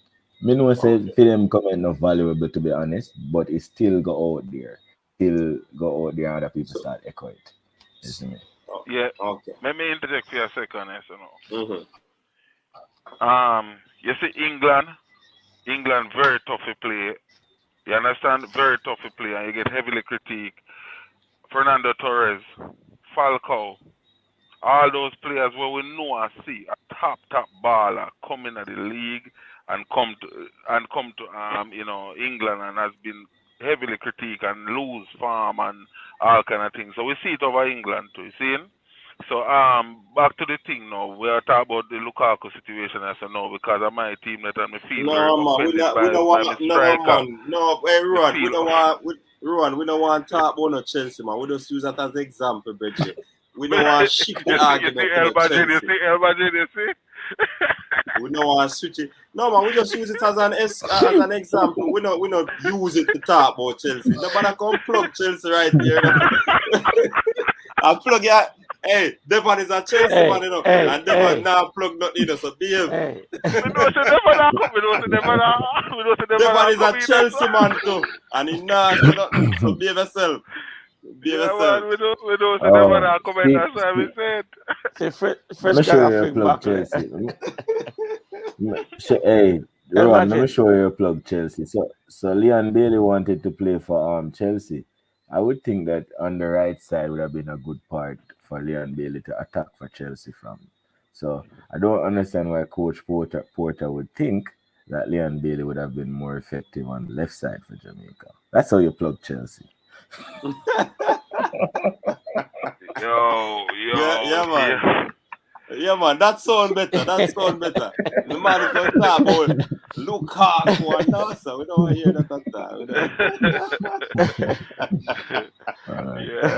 Yeah, man. Yeah, man. That's I just prefer him on the left side. I think he give us a little bit more coming out the left. You know, his nut side. You know, I mean, but one thing I would like to see is that let's start having fans in the stadium again.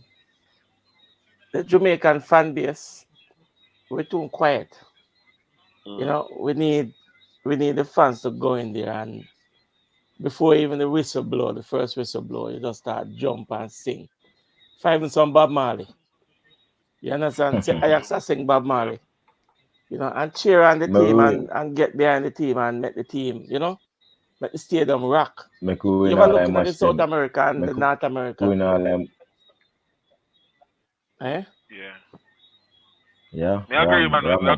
Yeah, because man, El Salvador and them place, them sing and them jump and shout, you know, man. It's a great man. Manning's come with it. Yeah, but you know what? I mean, we know 3 minutes leave still. Good evening to all the panelists. Coach Porter, Rowan, El Barcelona. If you sing Bob Marley. Oh, is Bob Marley when every match 1-0. El Madrid. Yeah, El Madrid. Oh, El Madrid. Amen. El Barcelona. No, and brothers and sisters in the comment section, good seeing you at church. Hallelujah. Praise the Lord. Thank you, Jesus. Anyway, but you know that El Madrid is making a very good point, though, that I don't think Jamaica has fans. We have supporters. And supporters only they're only around when things are good. Are going well. So we don't have fans. So Bowser don't have fans in Jamaica except probably in his community. So generally, for him to get like a lot of, applause and stuff, he has to do good because he doesn't have. So generally, a lot of these platforms, and I have changed my whole thing, because a lot of people are saying, especially after the Saudi Arabia game and the Austria practice game, the local players were bashed. I mean, when I hear the deal with Peter Lee, not Peter Lee Vassell, what's his name? Lambert. No, man, Indian looking guy, Harborview. Luca Levy. Right. How he was dealt with. How Kemal Malcolm was dealt with. Ricardo Morris. Kevin. Listen, people say that these guys should never come back to Jamaica. Right? They should not be allowed to even go on primary school football.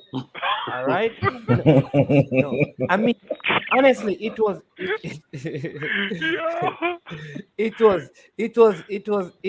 terrible, right? And all I'm saying is that everything can be very relative, Who you're measuring Bowser against? Bowser is a young guy from Jamaica, right? Are you measuring him with the small amount of resources he have in an undeveloped footballing nation? And for him to be going into Belgium and scoring goals, you have to, in other words, what a man is able to do coming through an academy in England, it prepares him better to score 10 goals. So 10 goals for Bowser with him being underdeveloped in Jamaica is a big thing, Yeah, man, a big thing. But we don't measure the big football thing, that way. always say. And they We don't. play the team, or they create the team around him, And him are the point man, Yes. So that show how He much is the respect man. him have. Yeah. True. And so that is what I would say. Man in the even man. We like Bowser. So Really? You know the thing. Listen, Bowser, I've been in this chat man is sometimes, man. not in the comment section up here, no, but in the comment section, Bala Car is one of the man. Only man are different. That's true. I'm being honest. So yeah, man, that's true. Yeah, that. Listen, people are saying that man here's the thing. Man. They say, yes, me say Bowser not good. Lord have mercy, man. Mr. Porter, No, man. Did I say that, Mr. Porter? No, because when I said we like Bowser, you said, really? I thought you was referring to me. You said we. And are we you say no? Eh? We. Yeah, me generalize that. All right. Go ahead. Okay. Some of us. Man is man. You know, fans, Jamaican fans. We love Bowser. And some don't love him. That's true. Yeah. Me. Watch his style. And you have Bowser to was respect that everybody point. now go rate you as a baller. But Coach Bowser, Minzy. and that's true. But Coach Minzy. Yeah. Now hear me? You remember say me include him in my starting 11. Yeah, man. Over Antonio because of his farm and constantly me been saying it. When I hear me? Yeah, man, we're here. Yeah. All right. So Nicholson was what, 17, 16 in the Premier League? Jamaica Premier League. Mm-hmm. And he was the man. And then he went to Slovenia. And then he was the man straight away. And then he went to Belgium. And then he is the man. So what is wrong with Jamaican fans? They're not looking. They need to pay attention and stop the bashing, man. But Kona, you have to remember, it's the same like how the overseas he's an overseas baller, but like some of the British baller, them play well for them club team, and them coming at the national team and play well. I think that's where the criticism comes, because for Bowser, for Nicholson, he plays better for his club than Jamaica. And what people are having an issue with him is that he misses a lot of chances, so his conversion rate is too high. I think that's one of the reasons why persons have an issue with him. But for me, his game is developing. He's going to be getting better as he gets into games. But coach, to be honest, you're right. I think every footballer plays better for their club and not their country, because your club is like a family. Yeah, man. You're there longer. Yeah, every day. You can work on weaknesses. So you have an understanding. When you come to, I treat international football like pickup football. True. A bunch of players coming from here and there, and you put them together and then play. You understand? Look at the great Lionel Messi. Everybody bash him. Never win nothing for Argentina. Till him just win the Copa. The Copa, Him get a lot of bashing when he play for Argentina, So, but when he go to Barcelona, his bashing is different. You know? His bashing is different. Listen, what I'm saying is that I don't believe that. Watch me. I don't believe that. It's mostly coming from Cristiano Ronaldo liberals. Yeah. All right. I don't believe that Shamar Nicholson is a better center forward right now than Bowser. But what I'm saying, when I'm going to measure them, I can't use the same things to measure Bowser playing forward and Mikel Antonio, because what Bowser went through in terms of Jamaica as a footballing nation, we know that we don't develop our players good enough. So for a player like him, in such a short period, to be in. Remember, at 17, he was the leading goal scorer or tied for it in the local Premier League, you know. Yeah, man, true. All right? Watch me. So what I'm saying is that, so when you go through certain training, you're better prepared. Mikel Antonio, say like a Rashford, for example. A Rashford has better training, better systems, just a better academy setup. So when a young Jamaican, Rashford aged like a Bowser, goes to Belgium and is able to do what he has to do, though Rashford is way ahead of him, I have to measure it by this, that maybe if Bowser was given the same kind of environment to work with. Yeah, I tell people I read 2 books and I suggest that. Hold on, let me support and then I'll give it. I want you to read 2 books. One is by a guy who's a Jamaican. One is called The Outliers and one is called Talent Code. And in those books, they talk about when you're born certain places and you have certain things, how it changes and prepares you better. A person who's born in the Silicon Valley has the potential to be better at computers than a person born in Jamaica. But if the person born in Jamaica was put in the Silicon Valley, then they probably would have the same level. And sometimes we don't see that. That's just something. And it is not saying that he's better than these people and better than that person. The stats will not show that. But sometimes when we measure the players and we are matching up a Bowser against a Cristiano Ronaldo, that is what don't make any sense. Go ahead, Mr. Excuse me, man. It's Tito, there is no feelings. There's logics, Tito. The reason why Bowser is playing in Belgium now is what he did when he was 16 and 17 years old. You can see that he is a cut above his peers, and that's what get him into the Belgian league. You know, Ricardo Bibi Gardner was the same type of player. Keith Kelly was the same type of player. They are cut above their peers. They stand out. And if they continue to do what they do best, they will get to a high level. And this is why Bowser is here now. All right. So coach, what I want to ask the person in the comment section is, who do you measure Bowser against? Are you who? What would be a fair comparison given the place that he has come from? Listen, come on, man. I mean, most of you guys are very.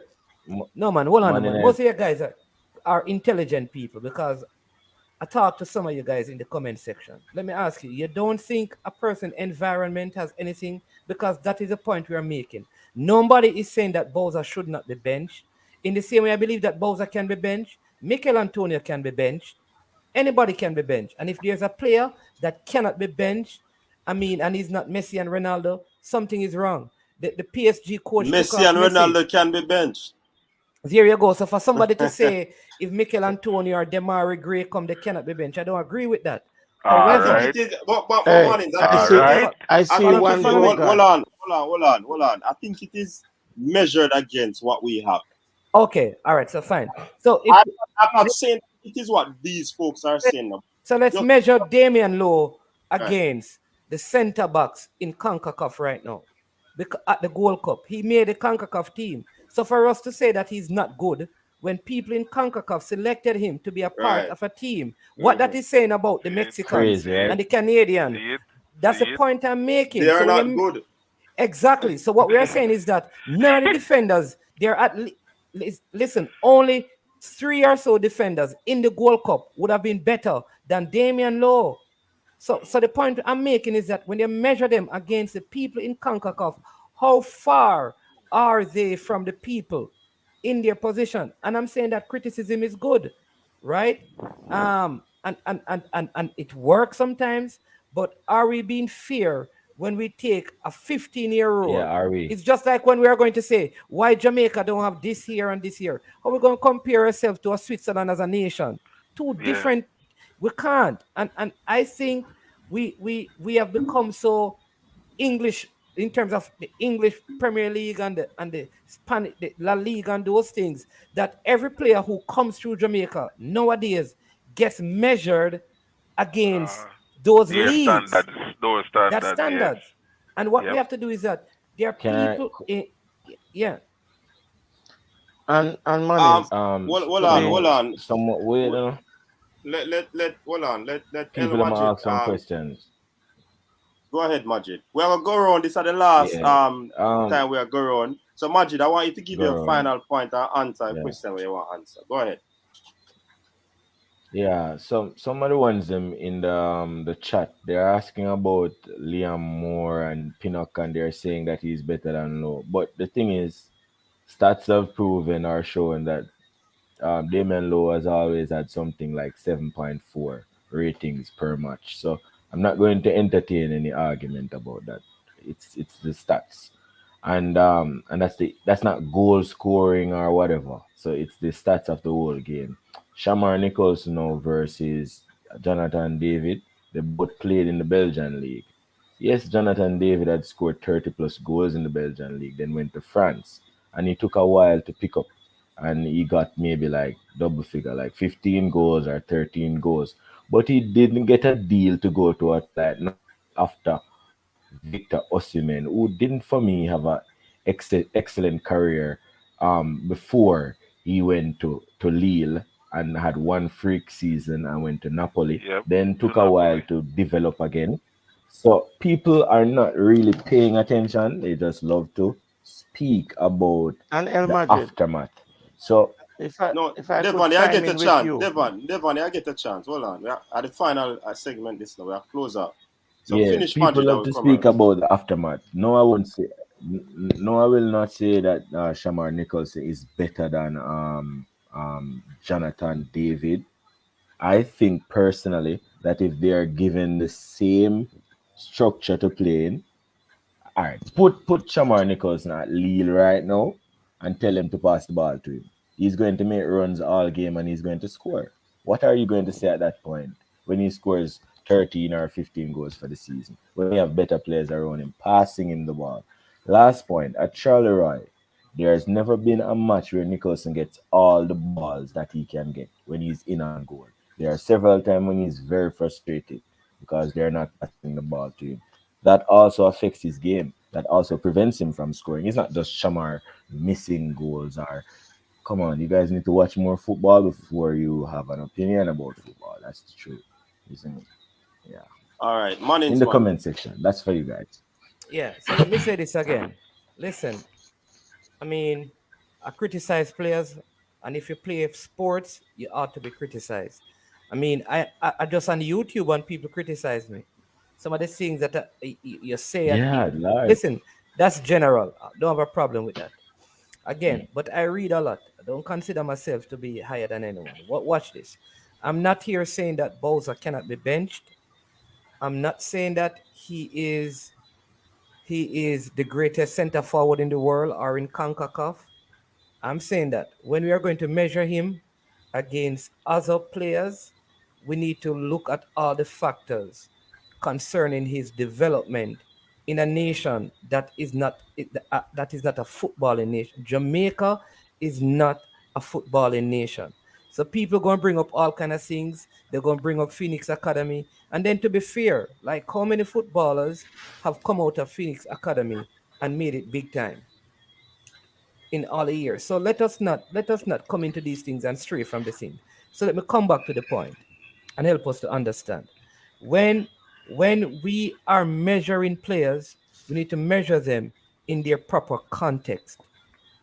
All right? I believe if many Jamaicans were given the opportunity that some players have, like if Bowser was with Mr. Butler in Europe, when Leon Bailey was there in Europe, maybe his career would have gone further. When you're not given certain opportunities, your development takes a little bit longer. I don't understand why people find that so hard. That's all we're saying, If you're given the right opportunities, it will expedite your development. If you're not given those opportunities, then it will take away from the pace of your development.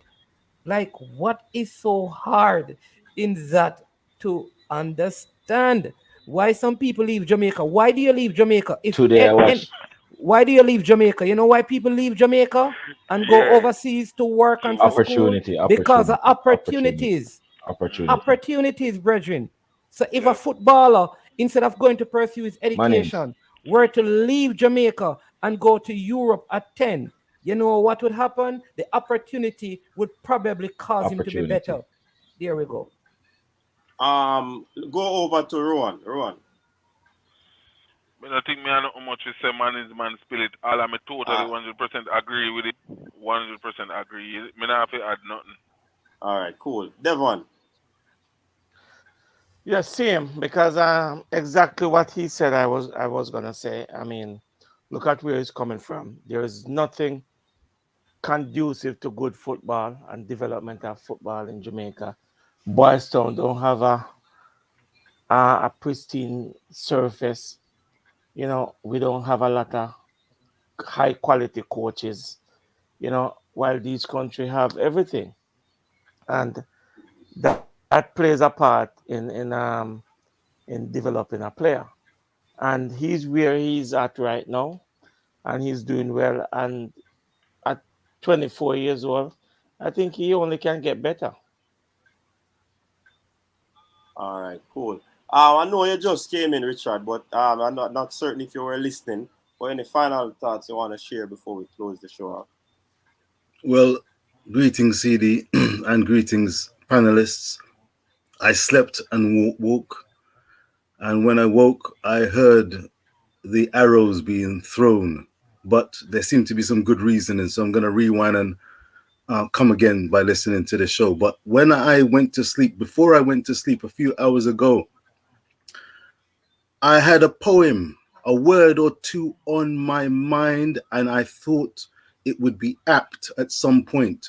I have a feeling that after this conversation and what I've heard about the likes of Boza, this poem is from the mountaintop. It's called Braced. It's called Braced. Braced for winter. Braced for storms. Pluck out splinters. It's cold in wars. Icy daggers. Lovers stare. The past is wearing. The present wears. The diet's stable. It's constant strife. Richard, you have to cut that one the shots. There's something coming up for you, CD. It's not for those who are sensitive, particularly your good selves. The diet's stable. It's constant strife. They never loved.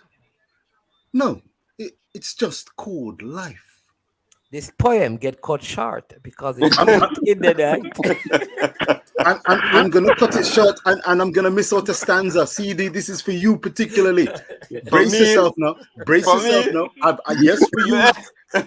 For you, sir. Brace. We don't want that one there, Richard. We don't want that one there. Make it us go. Y'all go get it tonight, you know. Y'all go get it tonight. So brace yourself. Be a big man. Let it out, Richard. Aya, coach Devon. Foxes leave their footprints. Do you get me? Foxes leave their footprints. Man United 4. 2. Leicester 4. And that they really are coming with Richard. They are coming with it. Richard, we don't want Richard. Squirrels leave the nuts. Coach, but lovers leave lovers covered. Yo, big up Damian Lowe, making his sister until they send $10. Nice super chat. Damian Lowe sister, damn it. See there? Cousin. Footballers go through so much. Me done CD. How about this? Richard, look at Lord have mercy. All right. Lord have mercy. Big up to Darnet Low on that. Lord have mercy. Lord have we mercy. run the point, but we don't want to hear no more than a point because I'm sure some jive at Manchester United. Tito, you have a minute to say what you have said. Oh, Tito gone. All right, cool. So people, big up on yourself. Thanks very much for tuning into the show. Really appreciate it. Another good weekend of sporting discussion.